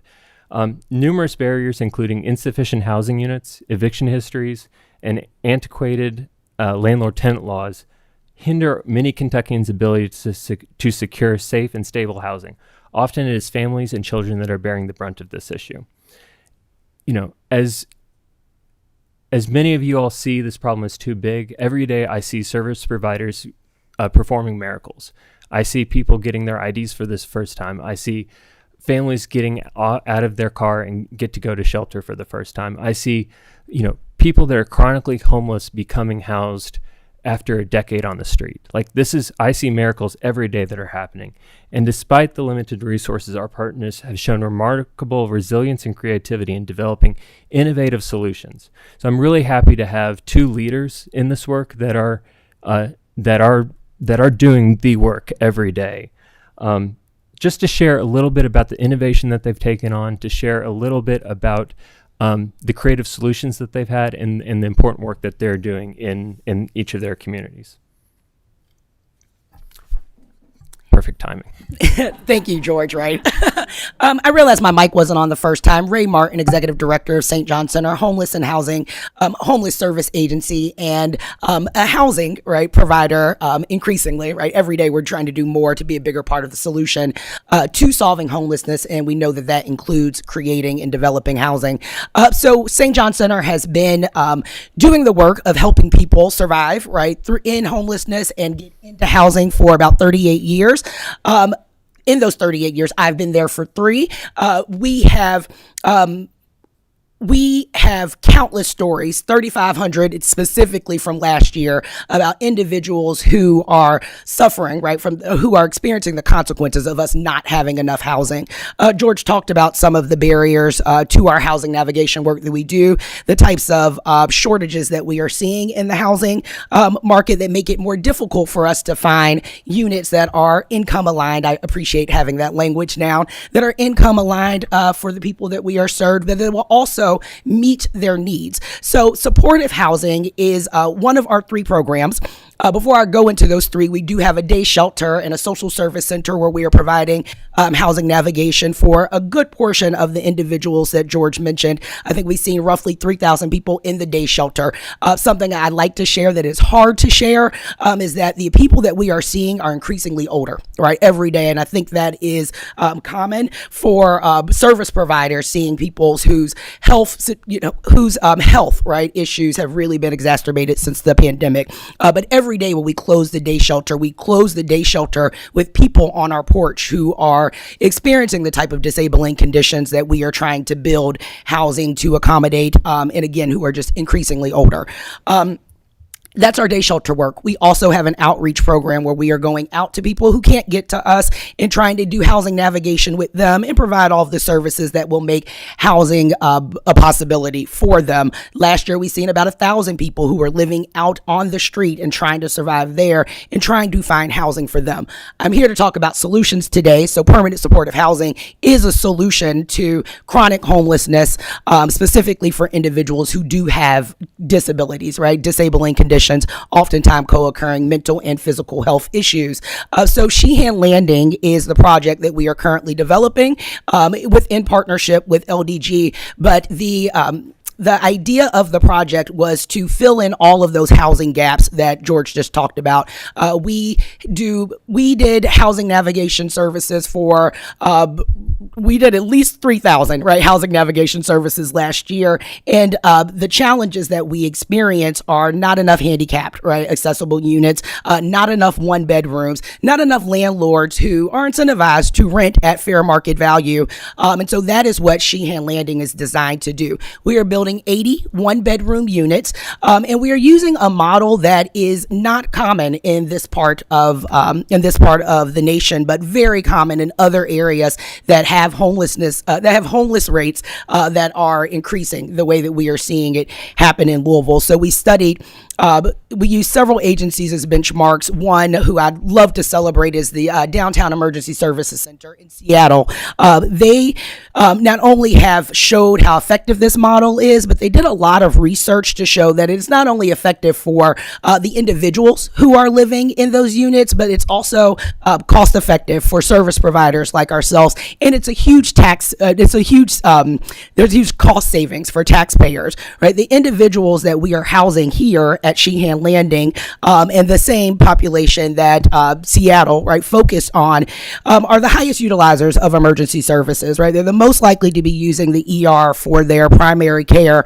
They are the most likely to not succeed in housing without some additional support. So Sheehan Landing is the model of housing is single site supportive housing. And it's all about making the housing accessible and affordable, but also bringing on site the services that make it most likely, right, for someone to survive. And that is both stay housed, right, is one of the outcomes that we are always looking to achieve, but also to improve their own health outcomes. Some things about the project that we are excited to share. One, it will be opening in March of 2025. That is our goal.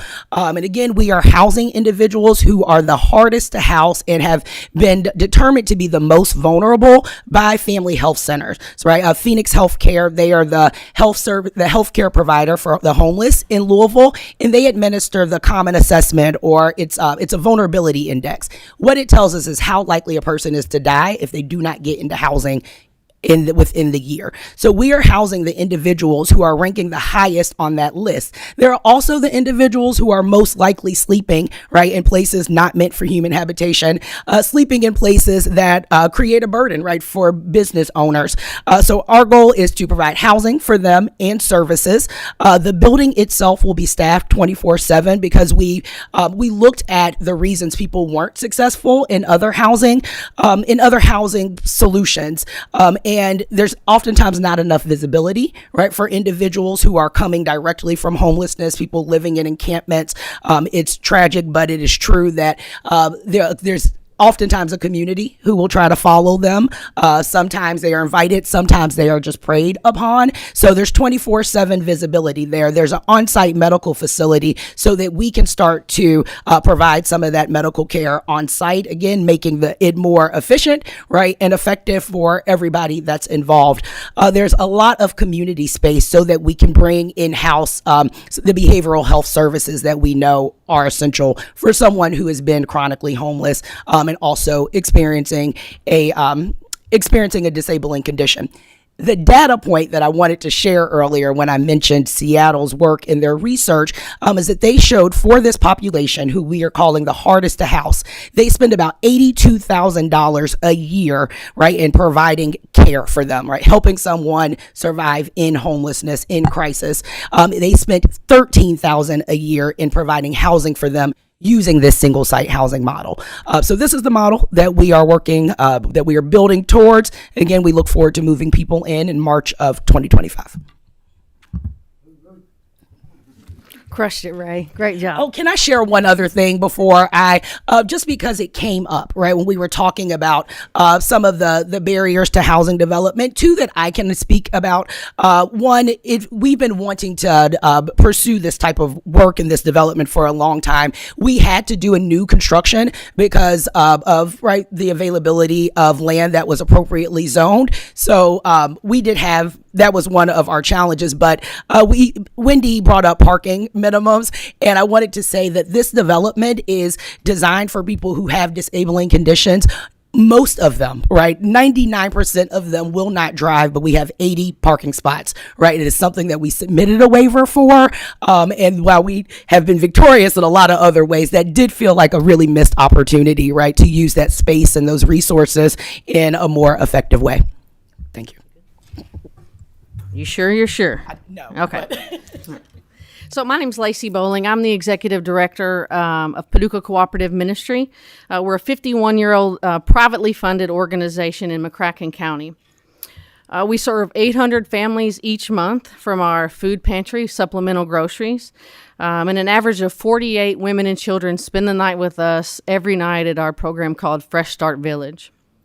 I want to be sure that it is said that we receive 75 inquiries a month for housing, and we can usually fit about 25 families in our shelter. It's transitional shelter, as we've talked about quite a bit today. In 2020, I left a much better paying job to work with my community and serve my community, and I know that's important to you all. But I wanted to tell you that I earned a graduate degree at Murray State University in public administration.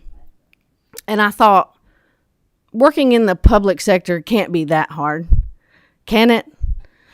And I find that the people that I serve incur systemic barriers every single day that they live, that they work, that they exist. And so that's just been the biggest surprise for me in the last 4 years working in the public sector, is there's so many decisions made in this room that have an impact down the road that sometimes we don't even think about. In Paducah, we're seeing many of the same barriers discussed by my counterparts today. We see people who are paying over 60% of their income on housing. We're seeing years-long wait list of housing authority apartments, lack of Section 8 landlord properties, and eviction histories that haunt the future of our folks that we serve.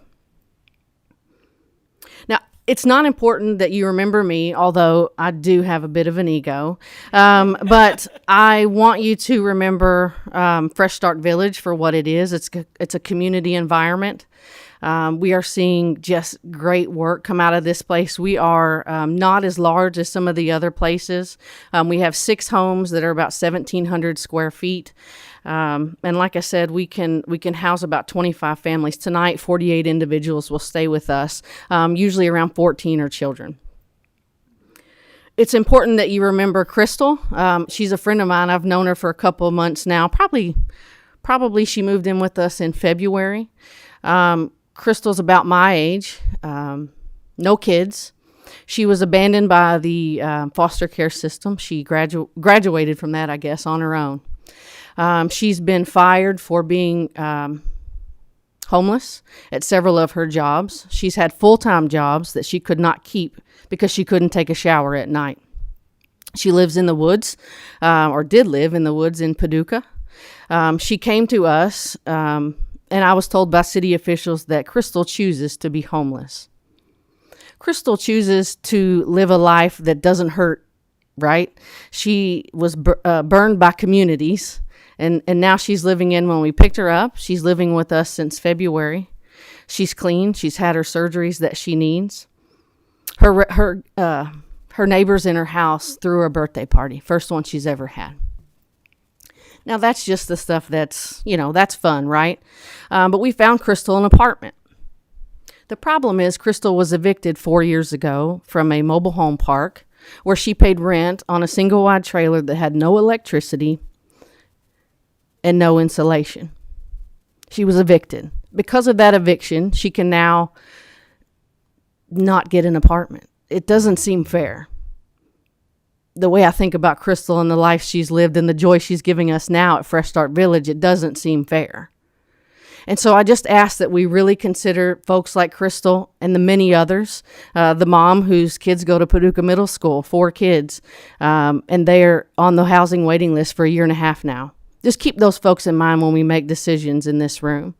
You can forget about me, but maybe I'll come back. But just keep Crystal in mind. Thank you. Thank you both. Mm-hmm. What Lacey and Ray said, this is just a micro session on the work that I see every day and the powerful people that are doing this work.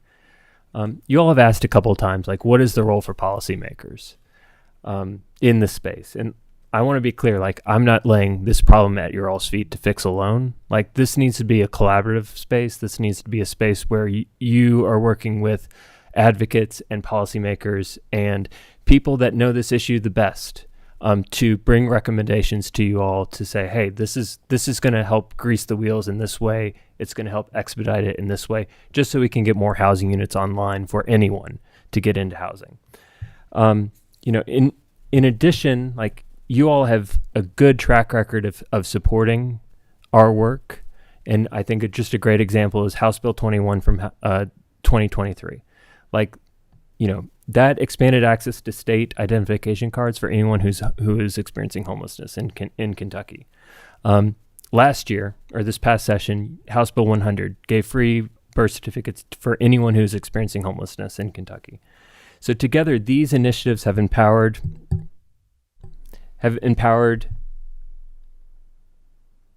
so these initiatives together have empowered folks to go out and seek employment, to get into housing, to access services that are out there just because they have that credential. And that is a great example of how that collaboration can work. This task force stands as further proof that Kentucky is in good hands. We have all witnessed the damages of the housing crisis inflicting on our communities. We've seen families lose their homes to tornadoes, to flooding, to fire. We've all encountered that pleading gaze from somebody on the corner just looking for help, looking for assistance, looking for some guiding light as to where they need to go next. And I think this is an opportunity. I want our state to really focus on what we can be doing and what we are doing, rather than some trope like California is, where there's no housing and homelessness is out of control. I think we have a really great opportunity to continue moving our ball forward, and be a model for the nation. So when people ask me, what do we need to fix homelessness, there is no silver bullet other than building a whole lot of houses very fast tomorrow. Here are 4 policy recommendations that I think are modest first steps that can be taken as building a foundation stone towards bigger asks down the line. So one is providing a match for our entitlement funds through the Emergency Solutions Grants. Kentucky receives about $3.8 million in this grant from HUD. This funds largely services and shelter. Just adding that allocation in the general fund is something that would expand services, that would give us consistent funding streams so that we are able to focus on doing the good work rather than going out and raising money to do this. It's been said probably a dozen times today, like we need to look at the funding mechanism around the Affordable Housing Trust Fund. This is something that is stagnant right now, and I think it holds a lot of promise and a lot of opportunity to increase our first-time home buyer options, to increase our affordable rental options that are out there on the market. Zoning changes. Like we've heard from stakeholders all along the way that we need to look to modernize and streamline our zoning practices here in Kentucky.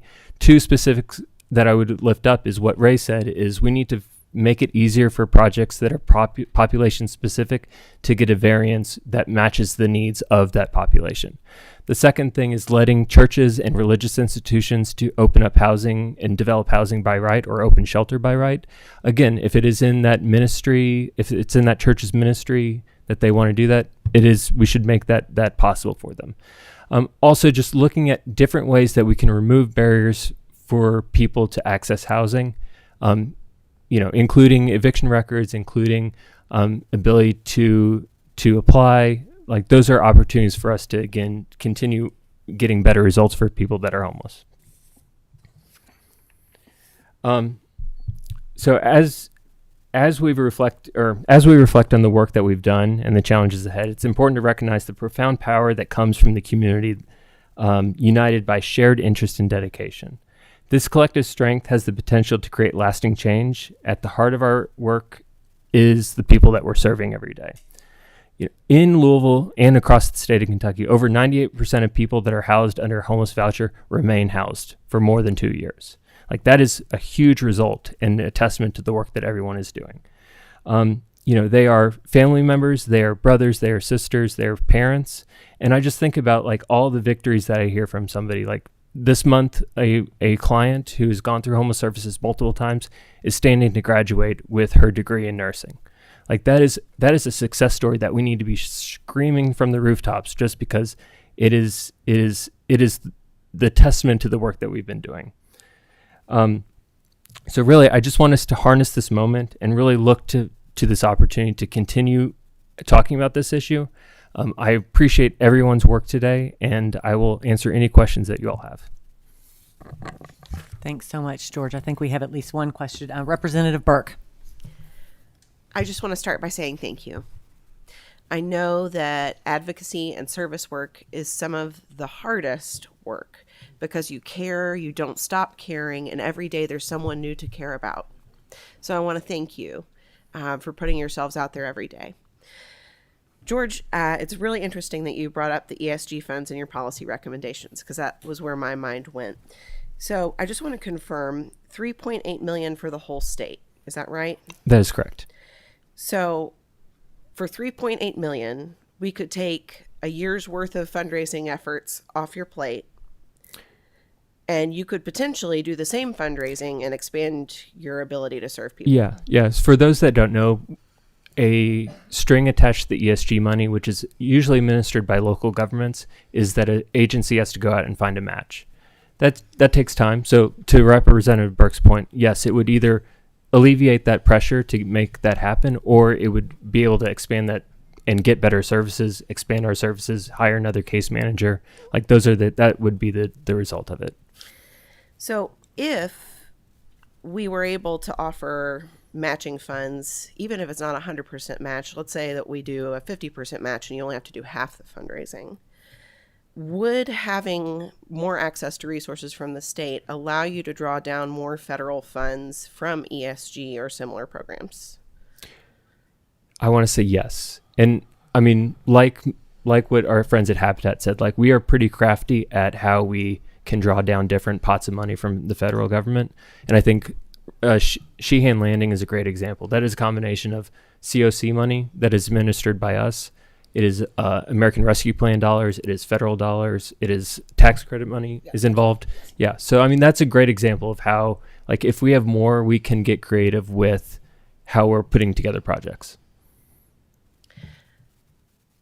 That seems to me to be very low-hanging fruit. And I hope everybody in this room can agree that that is a really small dollar figure to make a huge impact in communities across the state. Thank you again. Please keep up the good work. Yep. Thank you. Thank you. We have Senator Yates. Thank you, Madam Chair. Thank you for being here.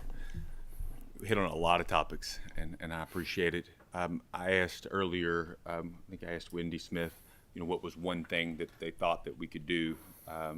We're looking at some of the low-income housing tax credits, but I think a lot of times people forget how it all works in circular, that in the event that we don't have the gap funding, we don't have the middle housing tax, we don't have those incentives to have more housing, that people get pushed out. There's been a lot of talk about right now, like JCPS area where I represent. I do Coat a Kid. And it's just to help kids get a new coat, get in there. Mm-hmm. People don't realize how many kids in the school system are homeless. That not only do they not have a coat, they don't have a home. Mm-hmm. And that creates problems. And so when I was president of the Louisville Metro Council, one thing I worked on doing is fully funding the Affordable Housing Trust Fund.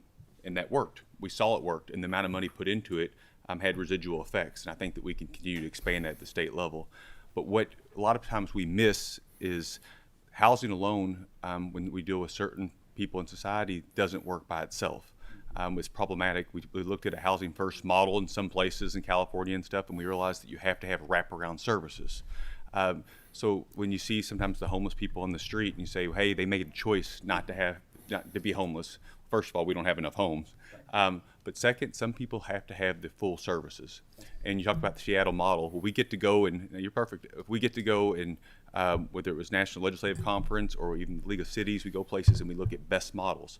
Well, they've presented it to us, say, hey, this is the best model. You guys are spending in Kentucky, we're spending a whole lot of money, little bits at a time, where people don't get the wraparound services. That we could do that at event. So we look at people in the street. In last session, we passed a law that criminalized homelessness in a lot of ways. And I'm not here at this point, that's moved forward, but now we're here to address it. And I had a lot of members who voted who said, I get it what you're saying, David, I'm going to work to help fix that. Well, now here's our opportunity to do that. And the way we do that is we provide wraparound services for those homeless communities, and we can do that. And so the one thing that I'm going to ask, and I feel like I'm kind of almost led you to it, what type of investment are we looking at? I mean, for $10 or $12 million, do you think that could dramatically incentivize the development of additional communities that have wraparound services? Absolutely. We know that there will be a return on investment, right? Whatever the investment is. Our project, Sheehan Landing, was $28 million to build, right? And it was a higher than average price point, right, for the per unit cost. But that was because we needed to invest in space to provide those wraparound services, right? And so I regret that I don't have a breakdown of how much of that $28 million is spent on that community space and how much on the units, but that really is what we were investing in, was space for case managers, the therapists, right? All of the people who are a part of that wraparound model, where they had a space to provide and administer those services on site. And that was space not just for our team, but for a lot of community partners like the Veterans Administration, legal aid will spend a lot of time there, all of those things.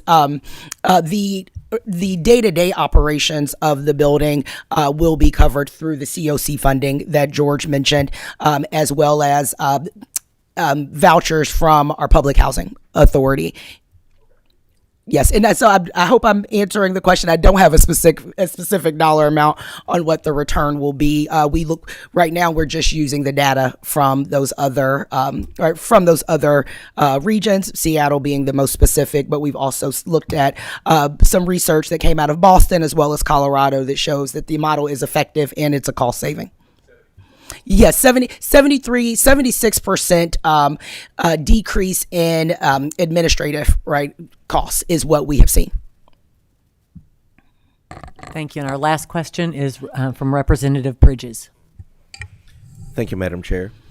And it's good to see somebody from my home city. How are you doing today? I'm sorry I didn't I'm introduce doing really you. well. Yeah. It's a long way here. Just a blink of an eye. George, you and I have worked on several issues together, and but I have one question, and Representative Bratcher had sort of hit on it earlier, but can't seem to get an answer. And I'm going to come at it from a different direction.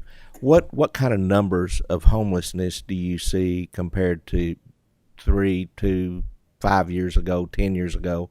You know, I know our housing demands are going up that much. Are you seeing that kind of increase in the homeless numbers? Yeah, so we were actually on a decline leading up to COVID. And since COVID, we have steadily seen those numbers tick back up. I can get specific like percentages and I can send it out to the whole task force just so you have like, I don't want to make up numbers and then you call me on it later. No, I understand that. May I follow up, Madam Chair? And are there any other, I know COVID is the most obvious. Yeah.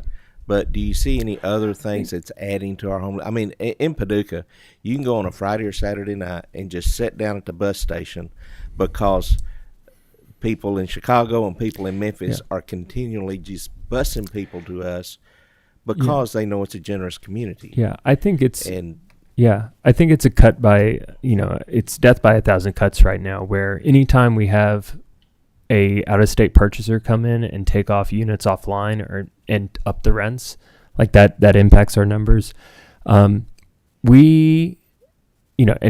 a fire happens, that takes a unit offline. Anytime we see somebody that's trying to do a renovation and then up the rents, like that takes a unit offline for us.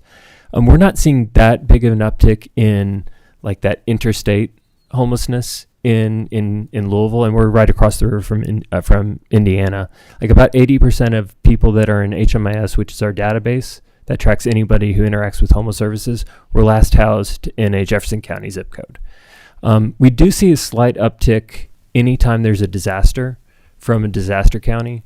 So it was kind of interesting. Like the HMIS guy came to me the other day just saying like, oh, after the tornadoes, we saw an uptick from Western Kentucky zip codes, and the same with Eastern Kentucky.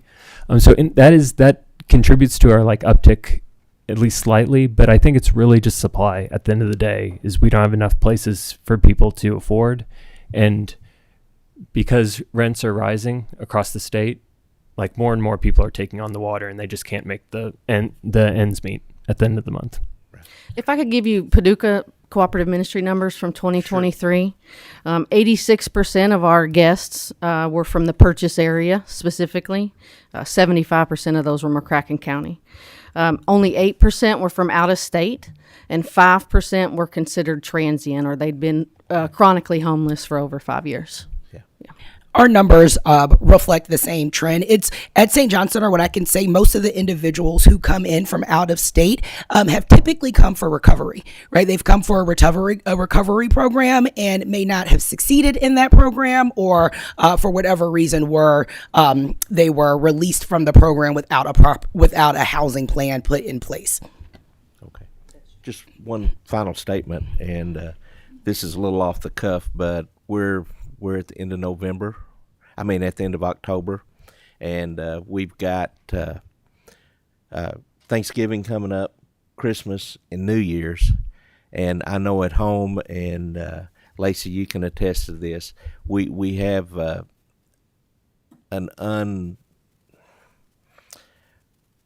population that most people aren't even aware of, and that's children, that's teenagers. And during this time of year, they're couch surfing. Become the holidays, those couches are staying on. Those people have families coming in, and they're displaced. And I work with a couple of the high schools. Every year this time of year, we start working on it and raising funds, because we have to put these children, these teenagers, mostly teenagers, find where they're going to go during the holidays because they can't couch surf. So just making a point to everyone out there that may be listening that there is a need, and we're working together to try to see what we can do to meet those needs. But anyway, appreciate you coming in from Paducah. thank you for what you're doing in Louisville, and as always, George, appreciate your testimony. Yeah. Thank you, Madam Thank you all Chair. so much. Thank you. Thank you very much. We have one more presentation. This is Andrew.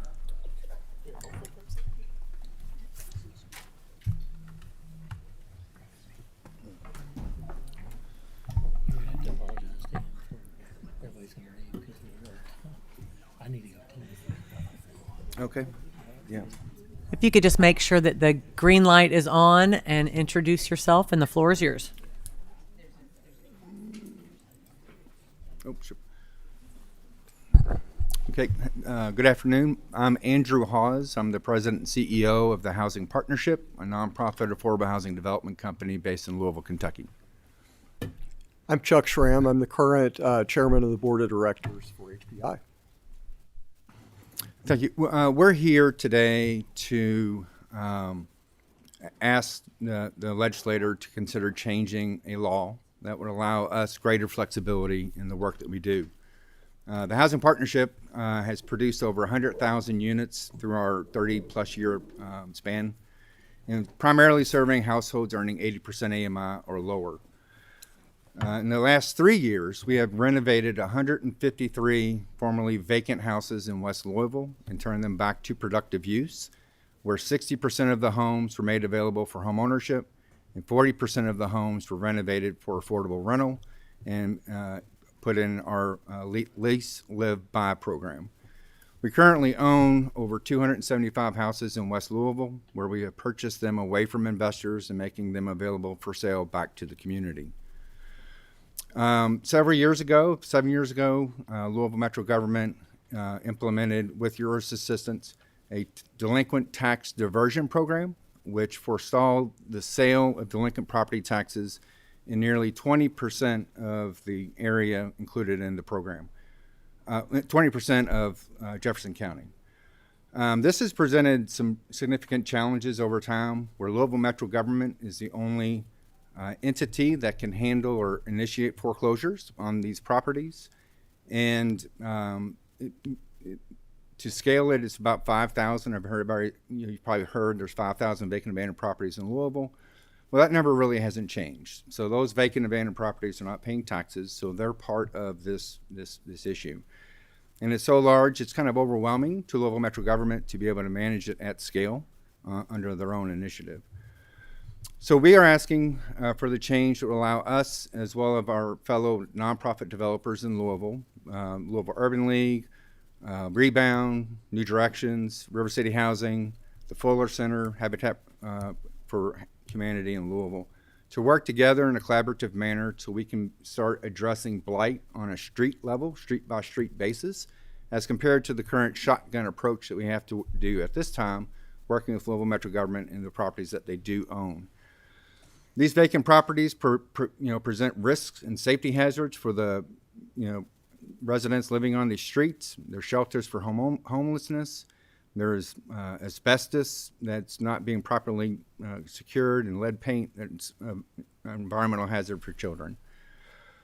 So the solution is to get the legislation amended to allow for a Kentucky-based nonprofit with affordable housing as one of its primary purposes, the ability to purchase delinquent tax liens out of the moratorium, so we can initiate foreclosure on the houses in a more strategic manner and produce at scale on a block-by-block basis.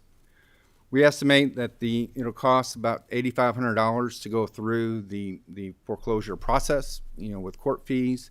We'll include that within our development budget and be able to access the affordable housing programs that are currently available, but also bring more of the federal programs in, such as the federal New Market Tax Credit Program that we're actually working on our third project with it.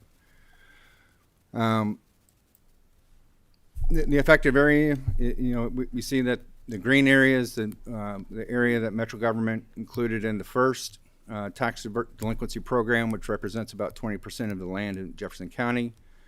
The next dots represent the 153 homes that we converted back to productive use over the last 3 years. You can see it's heavily concentrated in West Louisville. where our portfolio is. And here's the proposed legislative change. It's KRS 99727 that created the tax delinquency diversion program. We're asking for additional language to be added to paragraph 5, which allows for, provided, however, a certificate of delinquency may be purchased by a government entity, quasi-government entity, or nonprofit that meets all the following qualifications. Currently registered with the Kentucky Secretary of State, been registered with the Secretary of State for a minimum of 5 years, and 3, have a principal place of business in Kentucky, and 4, have in its stated purpose affordable housing development. So this definition we do want to tweak. We've heard back from one of our partners that doesn't match up with our bylaws very well. So we'll submit that to the committee. So with that, that's our ask. Yes. Thank you. I just wanted to clarify. Did you say there were about 5,000 Yes. blighted in Louisville? Yes. Yes. And is if this were changed, how quickly do you think that could be converted to usable property? It's going to take a longer vision. We're trying to rally our facility, our government, so where we as the nonprofits can produce 300 units a year every year for a decade. That's a lot of work, and it's going to be a lot of coordination with the various funders to allow something like that to happen. But we got great support from James Cameron Brown Foundation, Geens Foundation, and others to help us get to the point where we are. But it is a massive problem. It's going to take a decade to get out of it. I would add to that, one of the slides that was not visible on the displays to everyone in the room, it showed an HPI renovated home, and it showed an abandoned home on either side of it. We just have to get the critical mass to expand that so that you truly get the entire street, the neighborhood, the community, then you can tip the scales. That's right. I think it's such a important issue, just because to get these kind of blighted homes out, it raises the entire community of these communities that really need our help. So I think that's a fantastic conversation. Yeah, we've been trying to take a data approach. Louisville Metro has been very good in providing that. And we have over 2,200 vacant properties within 500 feet of an HPI single-family home. That's just the scale of that problem. So we have found a way to develop at scale. So now it's being able to hone it in to have that impact on streets, so we can backfill with successful businesses.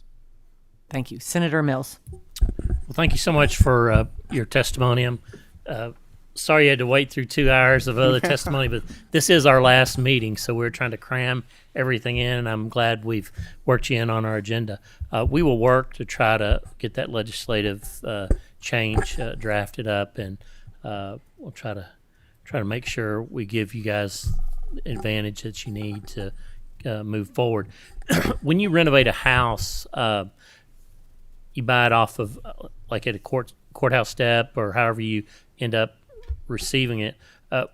What are these houses costing when you renovate them and sell them? Are they private sales? Do you have vetted folks already lined up for these homes? How does your program work? Just 2 minutes. The majority of our portfolio has been made up of homes that were formerly assisted with programs that KHC produced, which means they're the best homes in the neighborhood. They were built with quality. They have good bones. We purchased portfolios of homes that were in distress. The previous owners mismanaged it. Some of them were in foreclosure. So when we bought it in bulk. And with that came the vacant units, over 100. So we invested probably $80,000, if not $90,000 per home, to put it in a make-ready for-sale position. And working with the local realtor community from a marketing standpoint, Louisville Metro government has some great down payment assistance programs that were able to help the residents become homeowners of the community. Yeah. So going forward at scale, we're looking for a new construction approach. We're currently underwriting a 50-unit, infill development, new construction using modular housing. We're talking with the Housing Partnership Network about accessing new market tax credits, and with some of our local funders to do that. So we're anticipating on a new construction side, every house that would be part of it will be torn down and built new. If we can save it, we'll save it, but it's easier to think, tear it down, put in new from a budget planning. Right. You answered my follow-up question. I used to flip houses, and I just was trying to get a vision of you guys down on your knees pulling nails. So No. I appreciate your efforts. Thank you. Thank you. Thank you, on it. It's a great concept.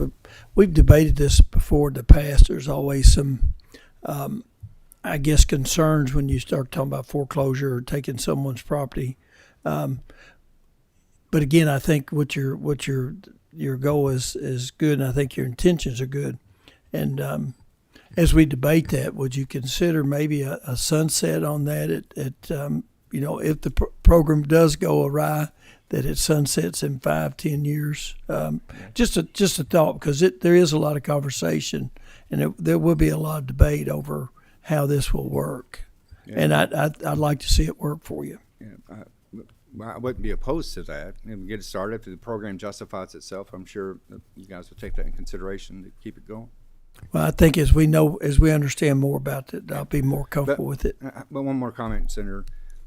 The foreclosure process takes time. So just because we were able to buy the tax lien, it may be 2 years before we get through the court process to actually have that home. So just take that in consideration from the timing. Thank you.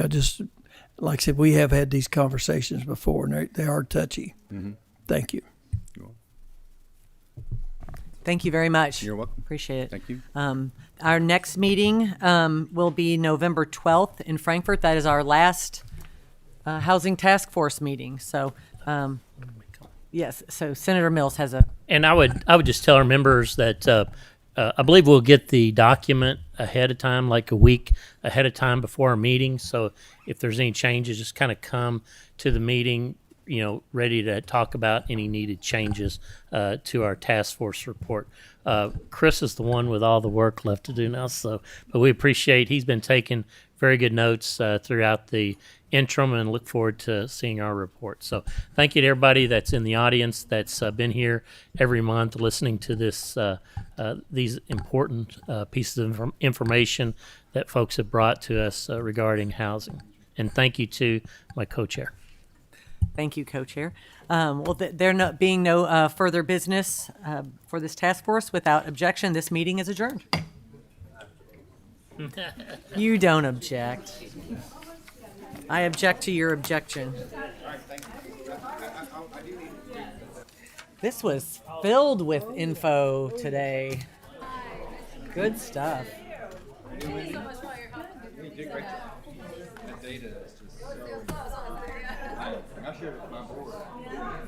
Thanks for everything you have done this interim. I think it's been really